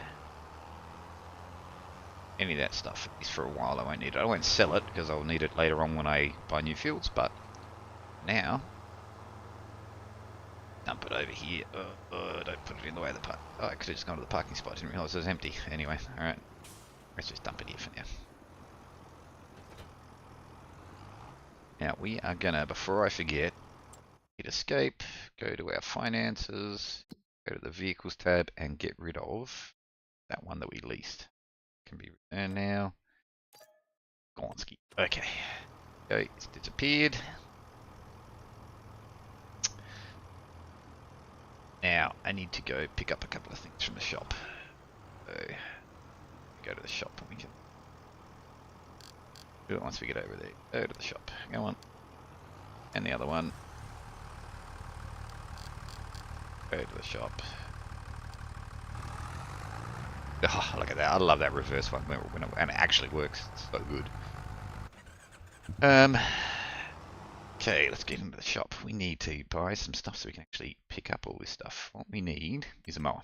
Now, I am going to buy a modded mower.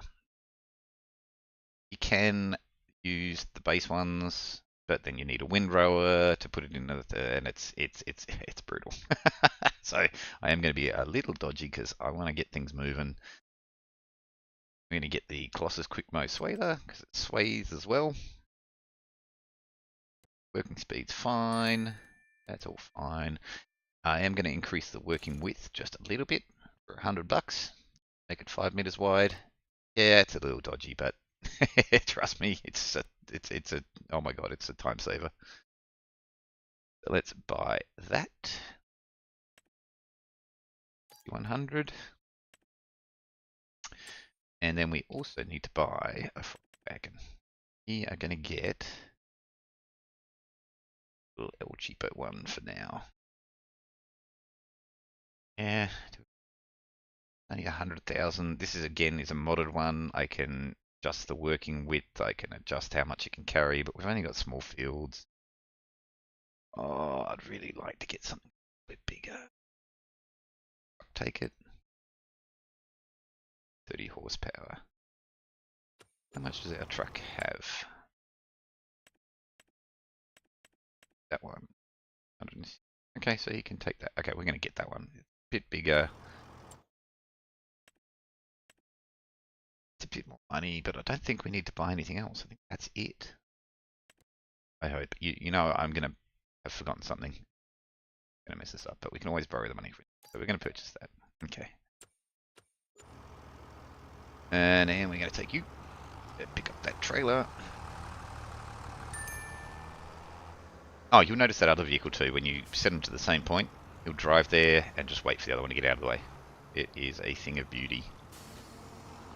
So you can queue stuff up, which is very nice. Okay. So now we can pick up all the grass that we mow. We'll just park him up here for a second. Go get the mower.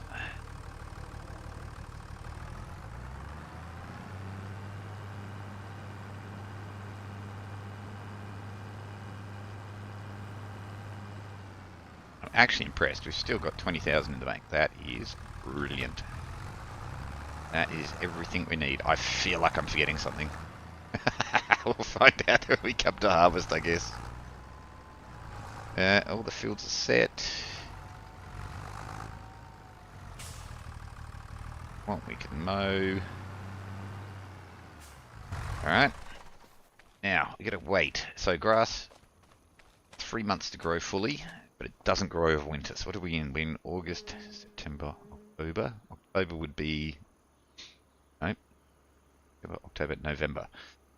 If we skip 3 months, that will put us right where we want to harvest. That'll put us in November. We get a harvest then. December, January, February, it won't grow at all. Then we go March, April, and May. We'll get one harvest, a little bit of cash, and then winter, so we're going to have to wait 6 months. Okay, very good. Let's do this thing.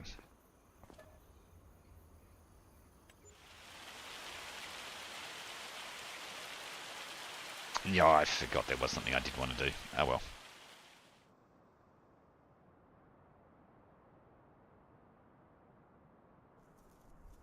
I'm going to do it now, because it is pretty epic. Let's move some vehicles around just to clean it up. I need this spot right here.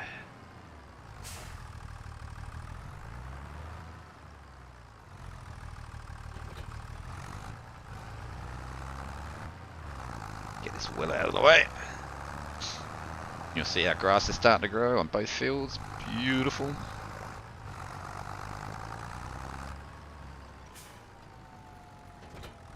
There, and we are going to go get ourselves a greenhouse. Now, I'm going to get the biggest greenhouse. It makes more money. But we are going to go check how much the greenhouse is worth. So, sheds, silo, no, we want production. Factories, selling points, greenhouses. I usually just get this one, 54,000. So we are going to go take out a loan to give us finances, enough money and a bit extra to be able to put that down. Repaying these loans is basically nothing. It's ridiculously cheap. Little bit game breaking. I'm hoping that someone brings out a mod for finances in this game. That would be epic. I'll put it that way. Enough room for it? Yeah, let's put it that way because then I can put a couple in here. Start this end. Need that room there. Let's get it nice and get away so we're not dunking too much there. Enough room to get around there. That should. Wrong way around. Better. Water at the front just in case. Square. Sorry, I'm being pedantic, I know, but it's what I do. Yeah, that's good. There. That way, let's drop it right there. Boom. Alright. We now have a nice greenhouse. What we can do is go in here. You can just do this through the production screen, but it's fun. On this. Yep. Oh, there we go. Manage production point. I'm going to turn on lettuce. Change the output mode to selling. Activate it. Enable watering. That's that auto watering thing. It is a godsend. Otherwise, this would be brutal and would need water tankers and trucks. Oh, it was just brutal. So we're just going to auto water it. That will now just produce us a nice steady income. Probably 10,000 a month. Cover all our costs of everything. Just keep us nice and in the green. Alright, 2 more months. Let's sleep. Then we'll get into some of the serious stuff. Now, I imagine it's going to be a while before I start joining fields and things, so I'll show you how I create those Courseplay paths and save them and reuse them. Yep, so you see our money's going up. That's good. Now we had some loan interest and property maintenance. Still made some money off that. How much? Prove the point. Sold products. So 5,000, 8,000, 9,000. About 10,000.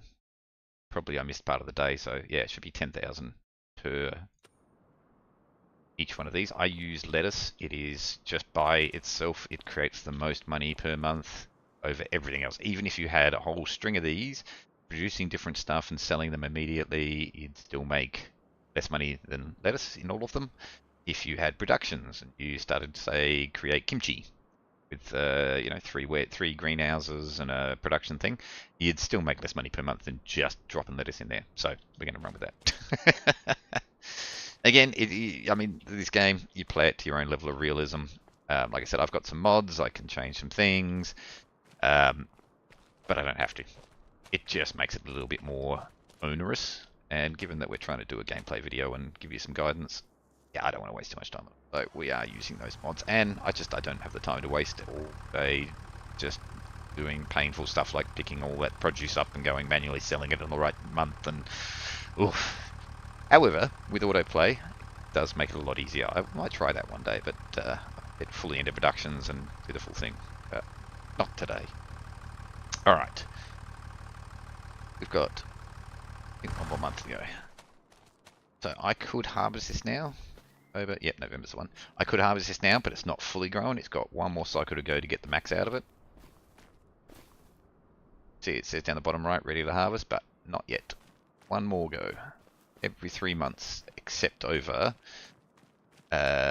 December, January, February. It doesn't grow in those months at all. So, we get 1 more month. Actually, just check used vehicles. Nothing in there we need. Yep, okay. I forgot to do it. Let's do it. Now the question is, how do I do it? So I made mention we got that used vehicle mod. So I want to see if I can do it. I do not know where in this it though.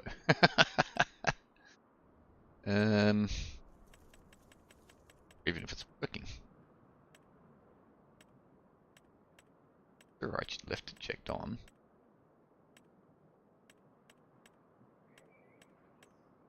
to be buried in one of these, isn't it? Ay, ay, ay. What would it... I feel like it would be under here somewhere. Hey, guess what? I found it. Nope, that's not it. That's definitely not it. Okay, but it is in there, so it is turned on. That's good. The under lights, is it? Others? Come on, where did you hide it? Decorations?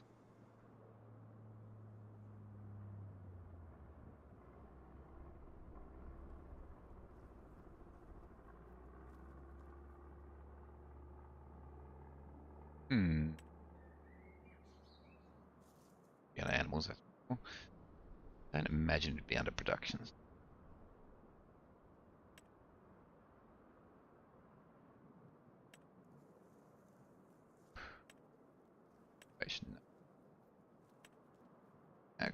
Aquaculture. I don't even know what aquaculture. Oh, it's a fish pond. Oh, that's kind of cool.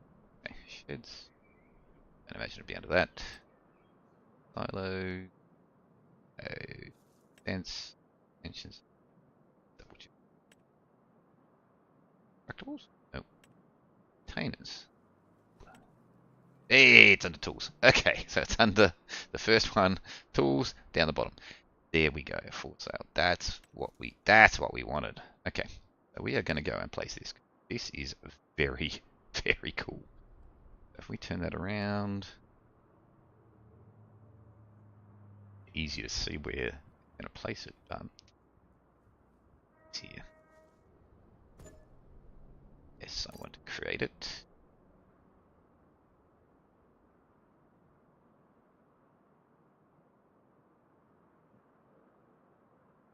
Going.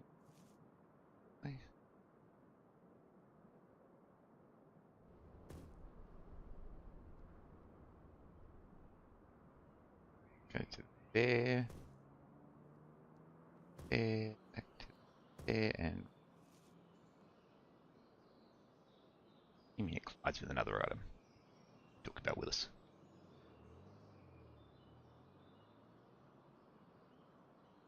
Yeah.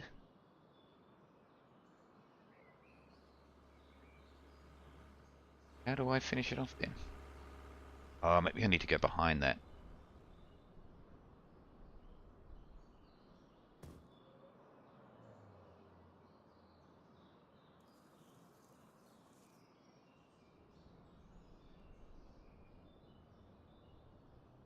Don't understand why that's colliding. As soon as I get too close to that. Yeah, as soon as I get too close to that. How the hell do I get back to that then? Probably should have watched the YouTube video on this, eh? Pretty sure I got to join it back onto that somehow. Doesn't seem to snap to it.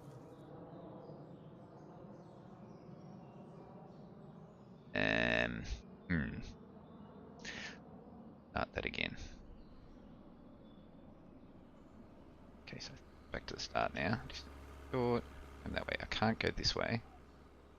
Did I put it in the wrong way around? I think I put it in the wrong way around. No, because I can't get behind it either. Go that way. Oh, I can go that way. That's it. Make it too big.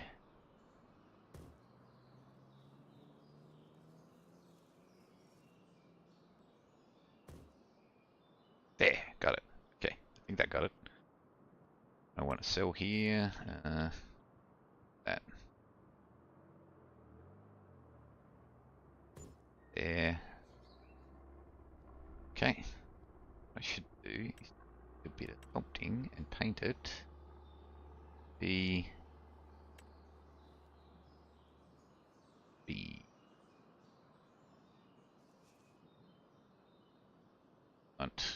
change brush size. Paint all that. Where I put yard. I don't know where the end point of yard is, but hey, it's okay.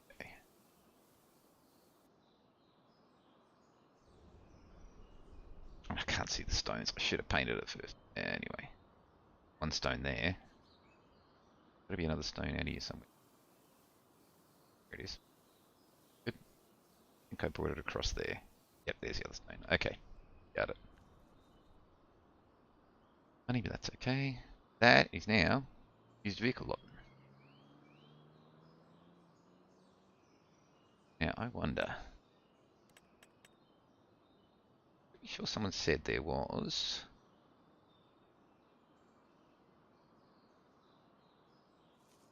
signage or something. Maybe not. Maybe I'm wrong.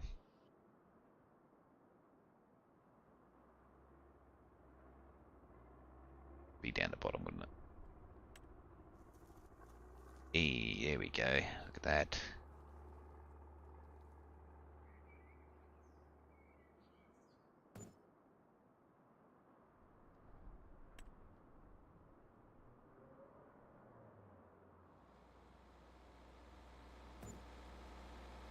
We can do. Yeah, I'm going a bit crazy here, but it's fine. Fencing around it to make it look schmick.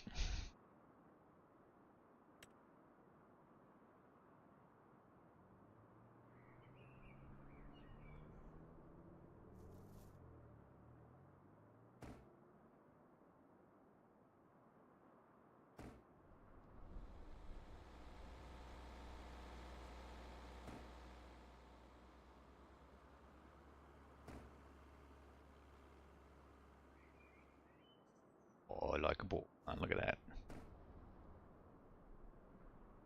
Okay. How you doing over there? But that's fine. Hey, now we're going to use... look at that. Okay, now what should happen is that should just populate with stuff.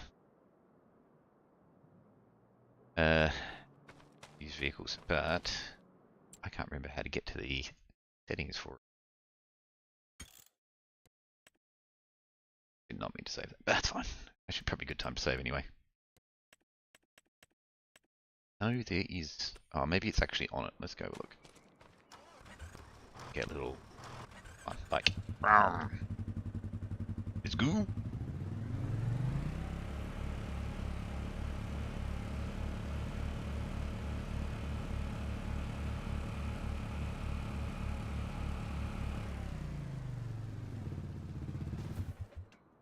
I should be able to go over here and configure the art. Hey, there we go.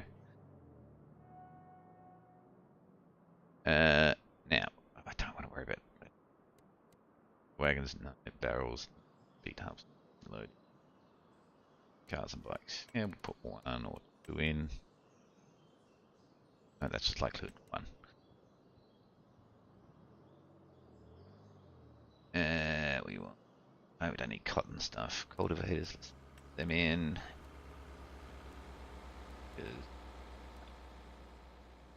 Yes, spreaders. Yes, flatbed trailers. Food, forwarders, unloader, tool. Cool. I'm not going to put the tools in. Difference between front loaders and front loader vehicles. Yeah. Train headers. No, don't want that. I want the harvester itself, but I don't want the headers in there. I can always get by them. Harvesters. Combine, yes. Trailers, large tractors, yes.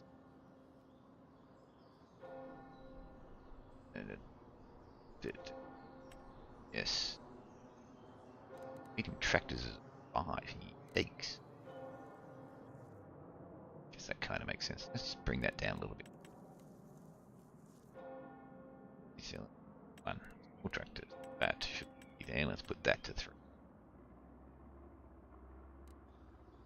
Balers, yes. Ground balers? Ground balers.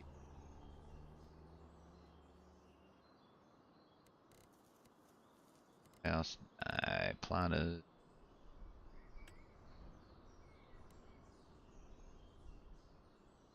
Sorry guys, a little bit of setup here, but it's all good. Trailers. Telehanders, that much, come on. I'm assuming these are all just percentages, so I don't want it to go ridiculous. I'm honking at the pedestrians. Actually, we'll put some windrows in. wrappers, yes. Alright. I don't want that. Average dirt level, that's fine. Quality, medium, that's fine. Average hours in stock, yeah, that's fine. Max stupid. Okay. Apply. Okay. So eventually, that'll start spawning stuff in. That will let us go and buy used equipment from it, hopefully. If it all works as advertised. Back to the main farmhouse. Alright. Now that's set up. I can check on that next month. See what's in there. For now, let's get back and get ready for the harvest next month. Oh, got those trees. That's better.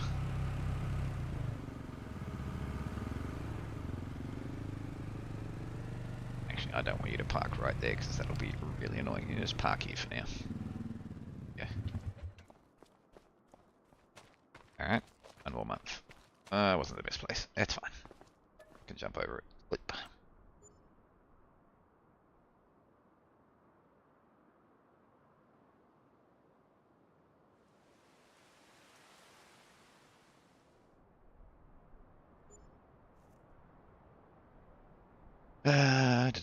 Come on.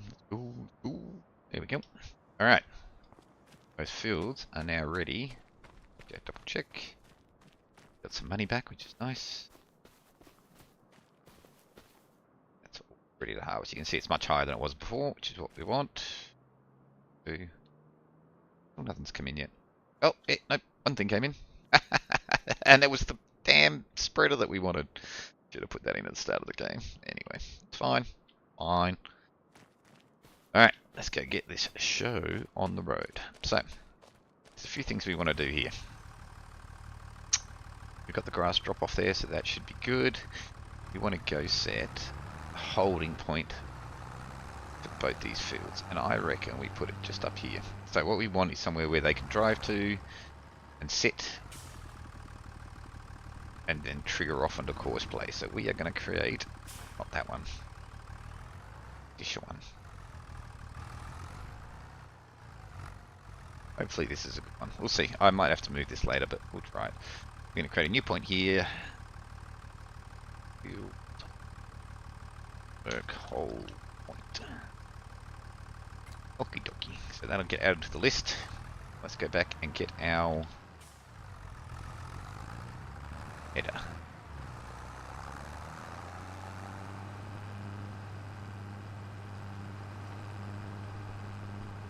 Now we need to set up this coursework again. We've got different size tools, which is why I didn't save the other ones. I knew we were going to be only doing that once.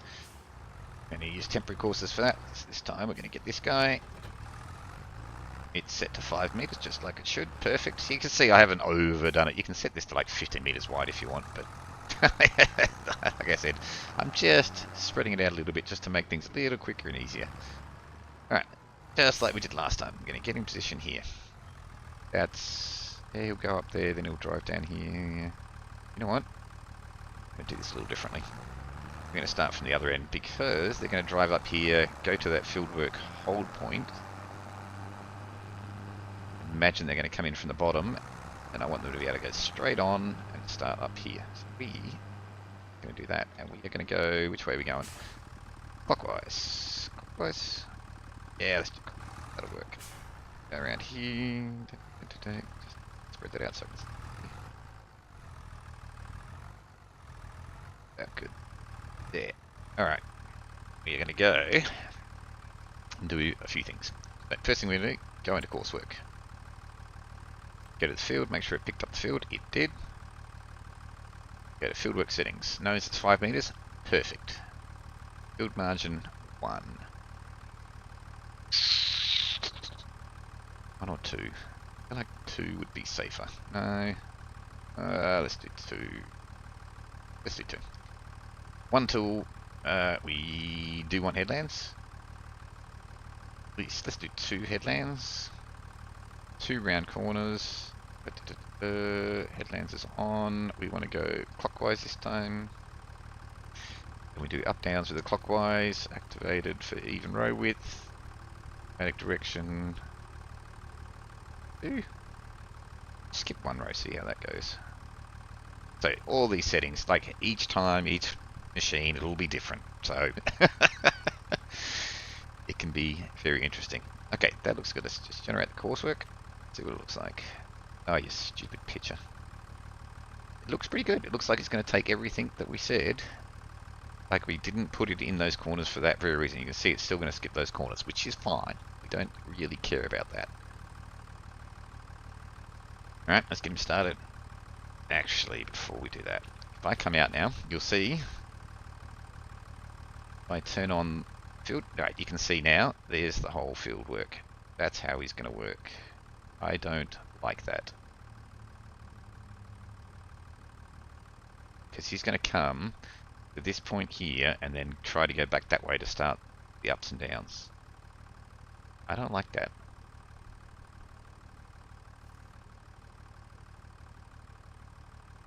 I'm going to regenerate that. We keep the... Oh, wait. I need to move him first. So, I'm going to go that way. I'm going to come this way. I'm going to go counterclockwise. I feel like counterclockwise works better every time, but anyway. Someone that's smarter than me can work that out. In there. Go back in there. Check the settings, all the same. Yes. Generate the coursework. That looks like... Oh, this stupid thing. A lot better. Get out. Have a look at it from here. It's now going to come... Why is he still doing the same? Wait. Oh, generate that coursework? Oh, I didn't... Okay, back in here. Fieldwork settings. Counterclockwise. Counterclockwise. Generate. Alright, so now he's going to come down here, and then he's still going to try and get back there. Maybe if I... See, and this is the thing, so there's a little bit of fiddling around. Just check your settings and go, oh, that didn't really work. Change things up. Now generate it. Let's just change that to clockwise and see if it changes the point. Oop. Ah, you know what, this is going to do for now. This will do for now. I could muck around, get in different corners, play around with it. This will do. That's a little painful, but it'll be fun. I could muck around with it for hours. But for the purposes of today, we're not going to do that. Now, what we are going to do is go back into there before we start it. And where it brings us to the save screen. Now, you need to create a folder on the left-hand side first. You see I've created a folder there for this map. I didn't spell it right, but that's fine. And I'm going to save the course. I'm not going to save it fully because I'm not going to keep this for that long, I don't think. But we're just going to say X to put it at the end. Temp. Mo. Oh no, that's down the bottom. There it is, Xtemp field 46 Mo. It's now saved, and I can apply that to any other vehicle I want to do the exact same course. Back it up a little bit. Tell him, make sure it's on C, nearest waypoint. First waypoint, please. And you see now it's got the name in there. Xtemp field 46 Mo. Beautiful. Go. Now it's going to do a little bit of loopy to get on that start point, is he?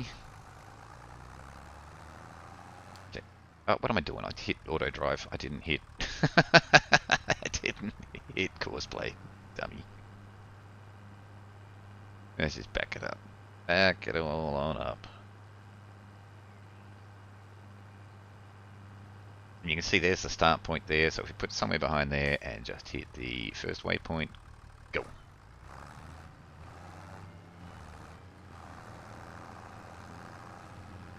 Actually, stop. I forgot something else. There are some other settings in here. Vehicle settings. There's a couple of things I want. I want him to make sure he doesn't miss anything at all.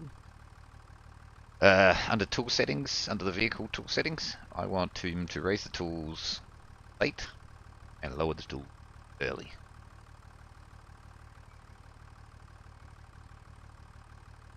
And I'm going to adjust the speeds just to get the absolute maximum out of it. I'm going to set that to max speed 38, build speed 38, driving across the field build 38, turn, we're going to bring that up to say 20, let's go 25, reverse, we're going to bring that up to 15, this is really powerful, right? Because this just completely changes everything. Because he will now go absolutely flat neck as fast as he can to do the field, rather than just sticking at that number. So don't forget the speeds, don't forget the tool settings, raise late, lower early. That's very important. But that's now set. Now we can start him. Still on first waypoint? Yes. Play. Do a bit of a loopy loop. Get himself set up.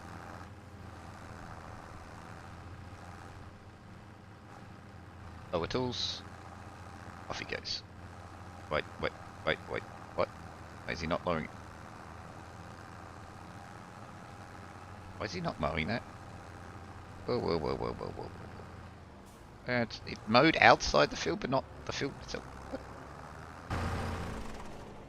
Definitely ready for harvest. Yeah.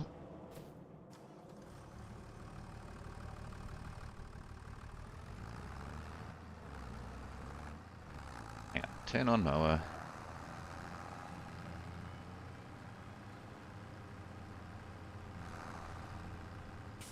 Hello, mower. Workified. Nope, there is something funky going on.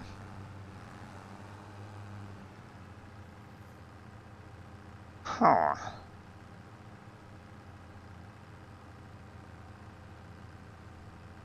I want swathing. I know I own that. I own that field, don't I? Yes, that field. Going on here.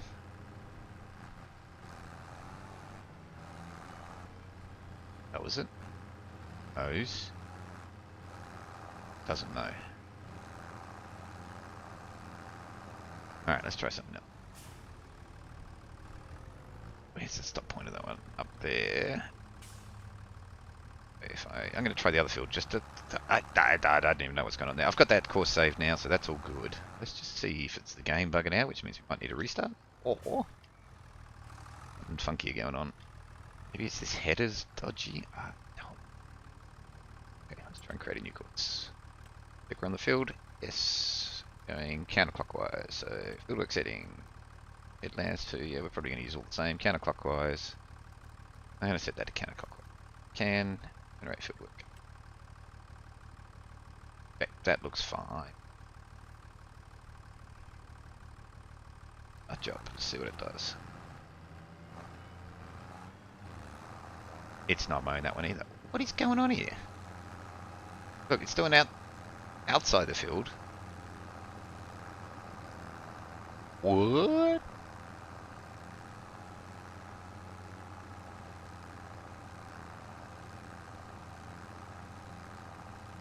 Okay, well that's pointless. What? I don't know what to do here. Am I missing something?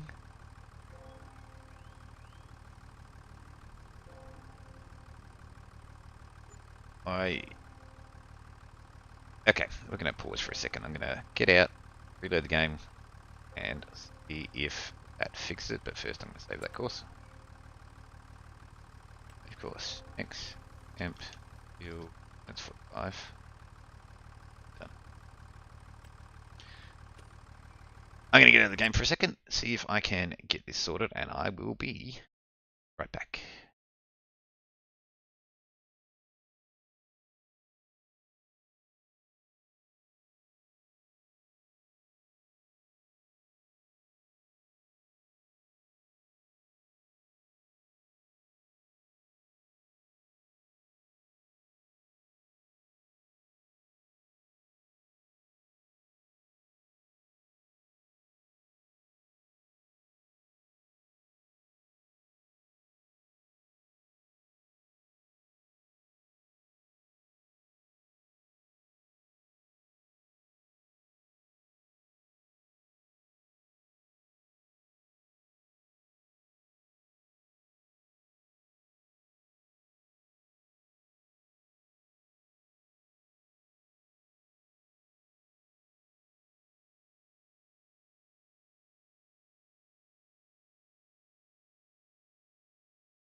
Alright, we're back. Problem solved. So, if you are happen to be using this lizard pack, when you are purchasing it, there's two options in there. You've got these two here. You've got the Colossus Quick Mow and the Colossus Quick Mow Swather. Now, I bought the Swather one because I want the swathing. Apparently, they are exactly the same. They both swathe. Not a big deal. But this one don't work. So don't buy this one. You have the lizard pack, buy this one. It works, as you will see. Now, let's bring up Courseplay with delete again. Set to first waypoint. Let's change that back and load. So we're going to go into the saved ones. We're going to clear the current course. We're going to find our 46. Load that course. Think we got the right one. Yep, it's on the... Oh, that stupid picture of the tractor. Yeah, but it's on the right. It's on the right field. Take my word for it. I'm going to come out here. He's all good. Let's just line him up a bit better to the start point. Give him a bit of space to work. And first waypoint set. Field 46 mow set. Work with 5 meters set. Run. Now, fingers crossed. Yes. Yes, I can see it working. There it goes. We're good.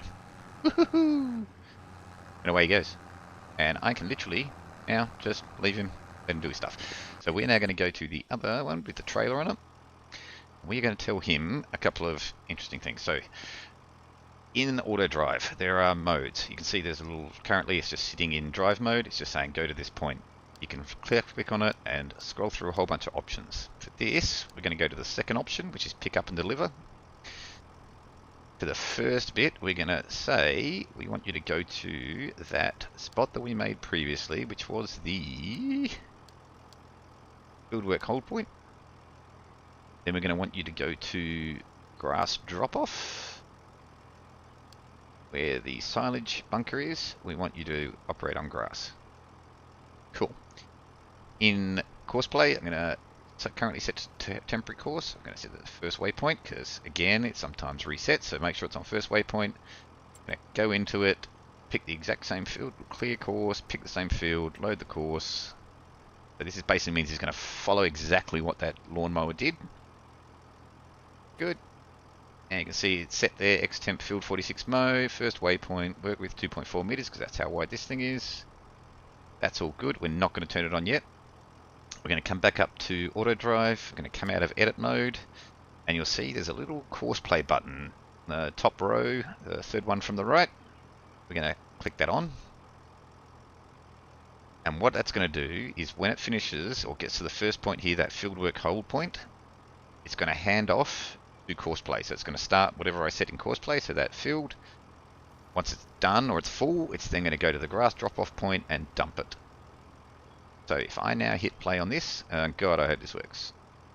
Let's go. It's just going to drive to where I set that hold point.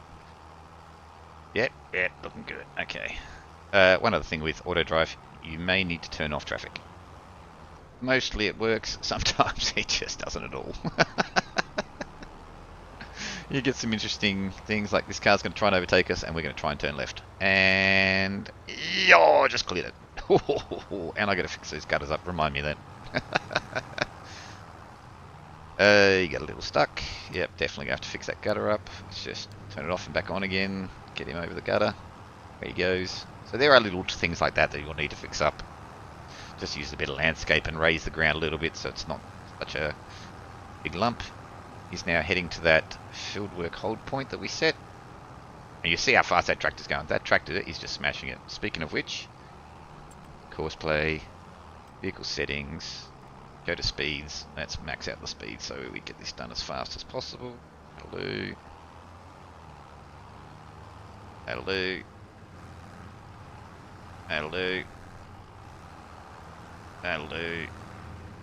Okay. Now you see it's switched from Autodrive. It's now active on Courseplay. He has stopped because the other vehicle's close to him, I believe. He should get going again in a minute. There he goes. So they do try and actively avoid each other, which is epic. Like, whoever wrote this, man, I'll buy you a beer. And you'll see he's just going to follow that exact course where that swathe went. He'll miss little bits. It's not a big deal. But he'll just run that course now.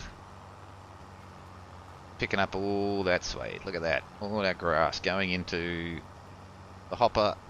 Looking beautiful. Now, as you upgrade your tractors, they'll be able to do this a lot faster. Get a 40 km/h tractor, it will slam this out at 40 k's an hour. You just need to be mindful. Some of the trucks don't drive all that great. Do some massive understeering and some weird stuff. So you can actually create problems with missing some swathe. In which case, just slow it back down a little bit until it gets to a nice comfortable zone. So it's just a matter of mucking around with the settings, with the Courseplay. Eventually you'll get it and it will just smash it out. But this is now all fully automatic. I can literally just walk away from this. I think it'll even give me a time. Yep, so 12 minutes to do for this guy to finish doing his bit. But this guy's absolutely flying. He's going to be done in 4 minutes, so that is beautiful. You will miss some bits of grass. Again, it's based the time saving you get versus that little bit of grass missed. I don't care. Just it's chalk and cheese. We're here for automation and speed. Make money fast.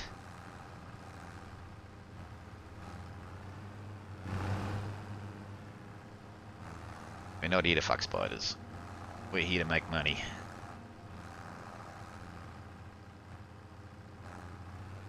They're beautiful. It'll miss a few bits. Again, when we get larger implements, this all gets a lot easier. Smaller fields, smaller implements, you'll get those missed bits. Again, don't care. It's not worth the time and effort to have it doing all reversing and mucking around, trying to get everything a little bit of grass, unless you got OCD, which, fine. If you have to, you have to, but no. No, thank you. I'm good. Now, did I set this to just... Yep, late and early. Okay, I didn't do the other truck though, so I should actually do that, otherwise he's going to have problems. Did change the speed, but I didn't change those. Just seems to miss less if you do it that way. Hey, so this guy's getting full. He's up to 78%. This is where this gets really cool. Now, if I had a faster truck on this, a more powerful truck, this would be going a lot faster. Obviously, coming up hills, he's not real happy. One of the first things we're going to want to do is get a better tractor. Speaking of which, check, see if there's anything in the use. Oh. That is up to 400 horsepower. That could be useful.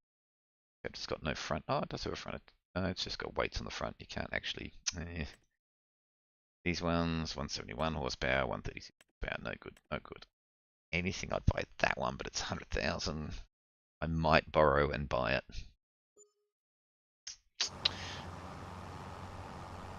Whoa. Do I do it? Do I do it? Do I do it? I don't know. Now, you do need to keep a little bit of an eye on this. They will sometimes get themselves jammed up like this. They're trying to go the same way, but look, he waited. Beautiful. Perfect. I love this mod. And again, those field settings, that's what makes the difference. Sometimes if he's trying to do stuff that's too crazy, they will collide with each other, but there you go. Look, he just finished. Goes, I am now full. I am going to go unload. Now we're going to have to check this point, make sure it actually is in the unload point's in the right spot. Please don't. Okay, we're good. We're good. We're good. We're good. We're good. We're good. We're good.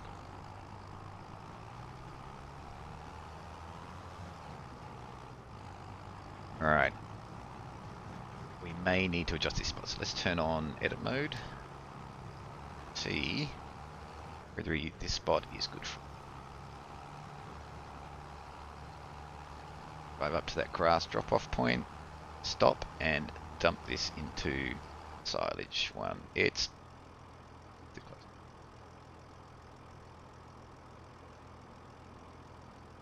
That was going to be the case. About there, more like it. Stop and restart it. And he should stop and dump. Look at that. Beautiful. That's how we want it.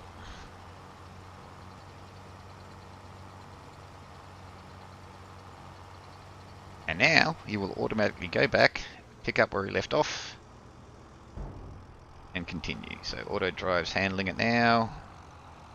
In that corner, heading for that fieldwork hold point. Once he touches it, it'll flick back. Now it's on Courseplay, and off he goes. Now our mower's already finished. That mower is quick, boys. That is quick, so he can go back to main parking spot. Go. Now this is where you'll get some problems. Come on, you can do it. Got it. Coursework will deconflict. Coursework and Autodrive sometimes not.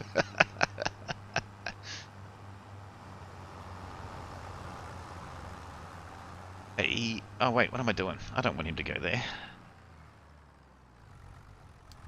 Get him to go back to fieldwork hold point. Go. And then change the field to clear, 45, load. Get out. The right field, yes. And then out of edit mode, turn on coursework. So he will now go up to that point and start mowing automatically.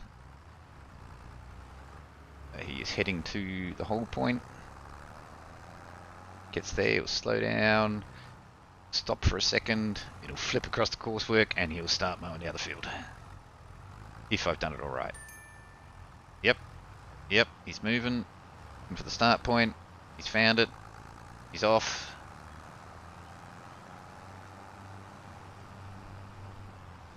And he's away.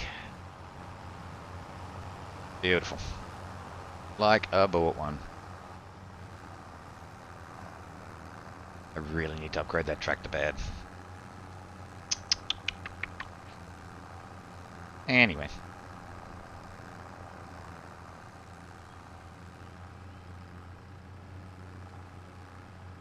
But you get the gist. It's all working good. See, that's where I was just testing it, so disregard that. Little hole in the field, it's fine. You can imagine if that tractor's going the same speed as this, it is a godsend. They just do it so fast. Look how quick he's now going compared to what he was before. It's less than 10 minutes to do the whole field. And again, you miss some little bits, no biggie. I could slow it down and you'd probably get that, but we're all about speed and money here. Time is money.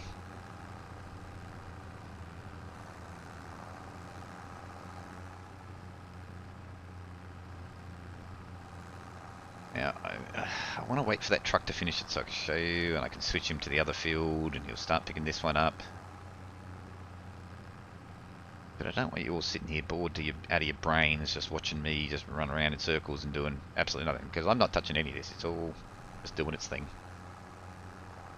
That truck being that slow is going to take forever to finish that field. I want to go buy that truck. Let's have a look at it. Can we put a... I mean, we don't need anything on the front of it.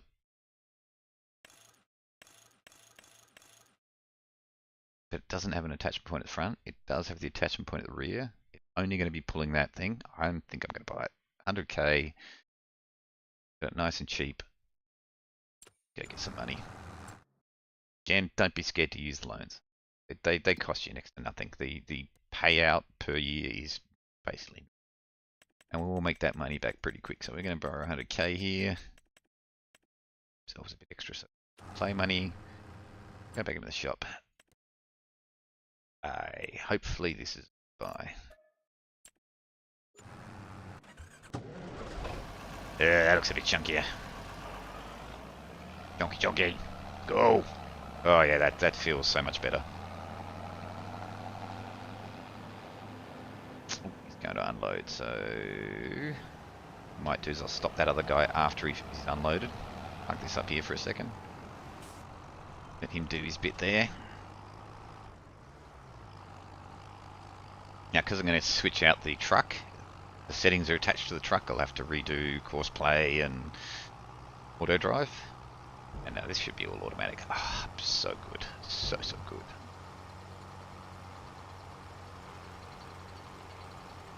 We'll keep the truck for other uses. I'm sure I can find a use for it. Actually, I need a truck to drive a trailer around anyway. It doesn't need much because it needs quite a bit of horsepower to pull. He's done unloading, closes his hatch up, off he goes. We are going to stop him there. Disconnect. Oh. Get him out of the way. Hopefully this will speed things up significantly. Yeah.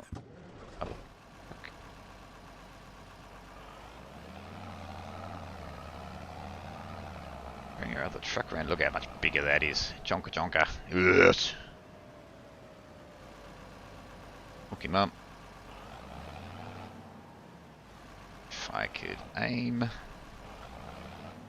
Got him. Now, we are going to do the same thing here. We're going to go to the second option here. We're going to set it to fieldwork hold point for the first one. Brass unload for the second one. Brass, yes. Courseplay on. Going to go in here. Load course. I think it was 46. Check.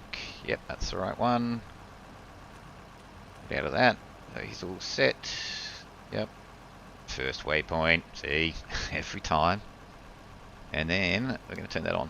He should do exactly the same thing, but a lot faster.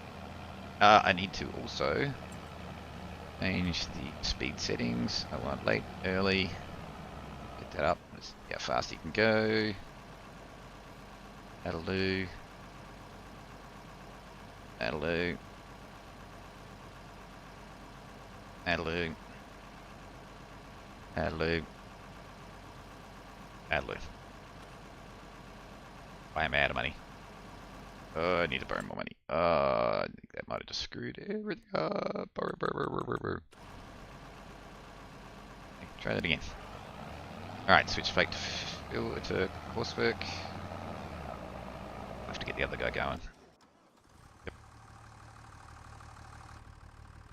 Now, because I did this and it stopped mid, I want to change this to last waypoint. So basically it'll start from the last waypoint it did.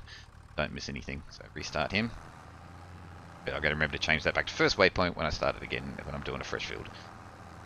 He'll go around, do a bit of a loopy, get himself squared away, and he will not miss a beat. There he goes. Alright. This is a bit faster. Really.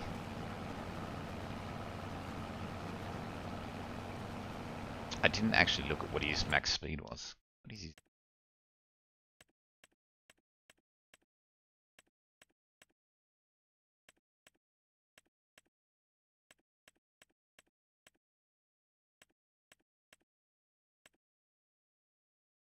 Not in my list of... Oh, there it is. It's that one. Okay. His top speed's 40. So he should be going faster than that. Oh, maybe the trailer is what's slowing him down. The working speed of the trailer is only 17. But at least now, going uphill, he's not slowing down. A bit faster. Well, we need that new trailer.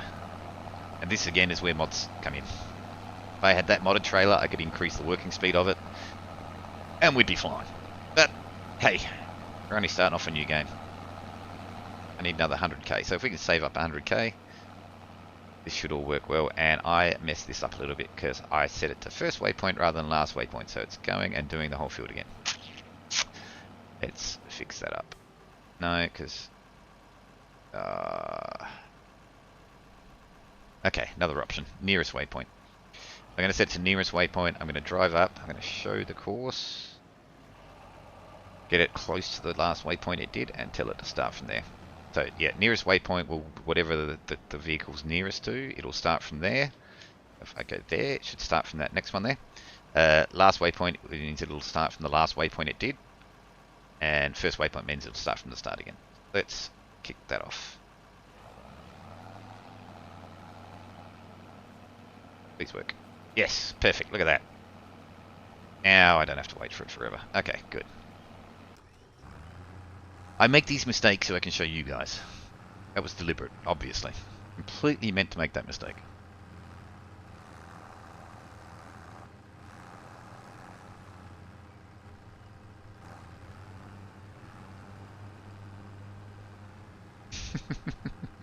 I just noticed in chat. No, we need to get everything. That's OCD right there. That's very differently OCD. You don't need everything. It slows you down. Get as much as you can, but you don't need everything.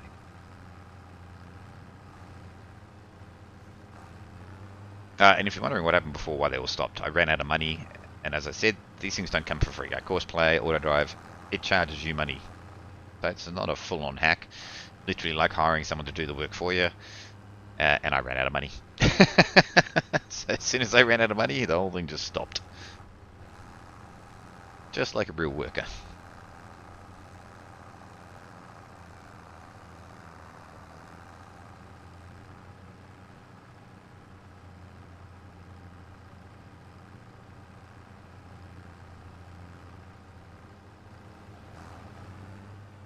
Yep, they're cruising away.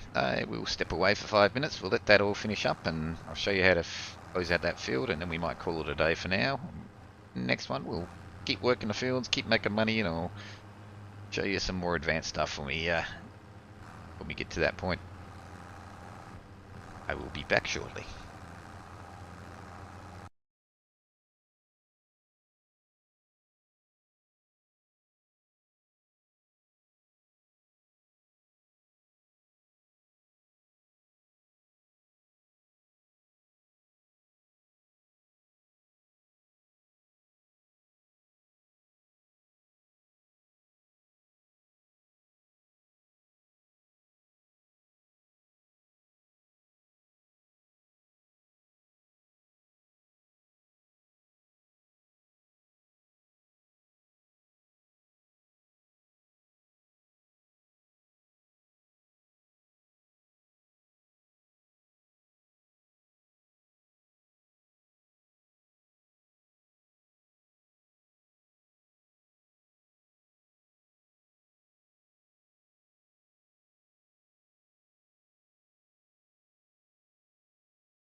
Alright, we're back. I think it's just about finished. Yep, this one's finished. Tractor's finished, so we can go and tell him to park up. Let's just go. Missed it. Parking spot. Parking spot. Go. Now bugger off and go to his parking spot. Go to the other truck. He's full. I hope he... That was close. Really, really need to fix that. Now, I got a feeling he didn't quite get all of that. I feel like he's got one tiny little bit to go. That is the worst. I hate that when it does that. He's going to go back and just try and grab that last little spot up there. Why is he not unloading? Oh, the truck's bigger, so... Another trick with this. Its truck's bigger, trailer's a little bit further back, missed the point. So, that up a little bit, that round a little bit. Stop it, start it again. And there he goes. So something to bear in mind when you change trucks, change trailers, the dynamics of the route can all change, so you just need to fiddle with them. Once you get to a point where you've got everything just running and the same trucks and everything all just doing their thing, this becomes a lot easier. But as you're upgrading, yeah, you just need to keep an eye on those points. They're pretty easy to fix. Like it took me 2 seconds to fix that, so I'm not too worried. But yes, I feel like he's going to go all the way back to that field and get that little tiny bit. Yeah, he is. Oof.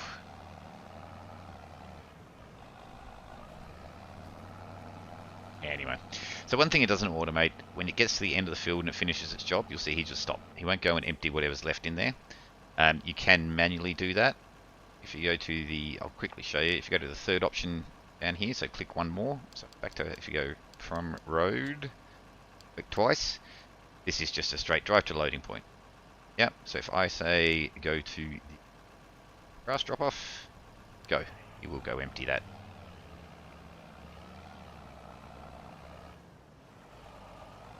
It's only a little bit, but the heck. You can also, at the end of that, go pick up these little bits that you miss manually, all that stuff, if you're really feeling the need. Got the time? Yeah, why not? Sure. But I'm just going to run him quickly back. I just wanted to show you this bit. Now, please go over it well. Okay, we're good. Yikes. You know what? Doing that. Let's go into Shift B. Let's go into Shift B mode. And fix that up. Let's get a bit of dirt. Just raise all that just a touch. Just like that.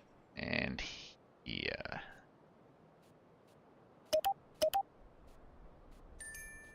Point. Raise it just so it's less of a clunkers over it.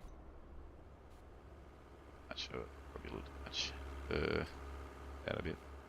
Okay. Oh, no, now it's too little. Just a little touch. That should do it. Okay. That looks better. Now it's less of a... It'll still jump a little bit, but I can... Okay, no, I'm not gonna mess with it. A bit longer, that a little less jumpy. That should fix that. Okay, out of that. But back here, he's now emptied. Now we're going to do the same thing as we did last time. We're going to go back to road and the first one, which is pick up and deliver. Set that to fieldwork hold point. That to grass drop off, which it already is. Cool, cool, cool, cool. Get out of edit mode, turn on course play. Clear his course, load up field 45. Make sure we got the right one. Yes. Make sure he's on first waypoint. Almost got me again. And then course plays on, start.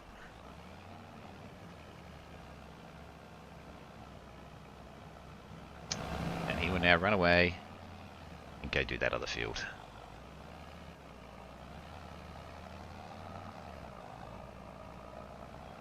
What I might do is I'll do it next time. I'll show you how to drop off the silage, because we're going to wait a couple of months for the silage to actually process and ferment. So we might come back for that one. We've got him going on that course, and he's just going to do the same thing he was doing before. He's going to run that course, auto empty, blah blah blah blah blah. When we come back, I'll have all this finished. Then we can skip ahead a couple of months. I might be back on later tonight and stream part 2 of this. See if we can take it a bit further. But for now, I think close the stream up there.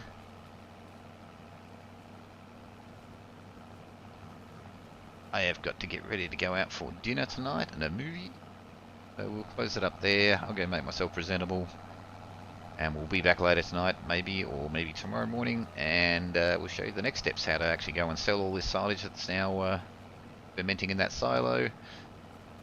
We might even be able to get into some more advanced stuff and putting some parking spots in, some garages, doing the pathing for the garages, making it look all nice, adding in some more pathing around the place. I think that'll be good. Well, thanks for joining us, gents. Have a good day, and I will see you later.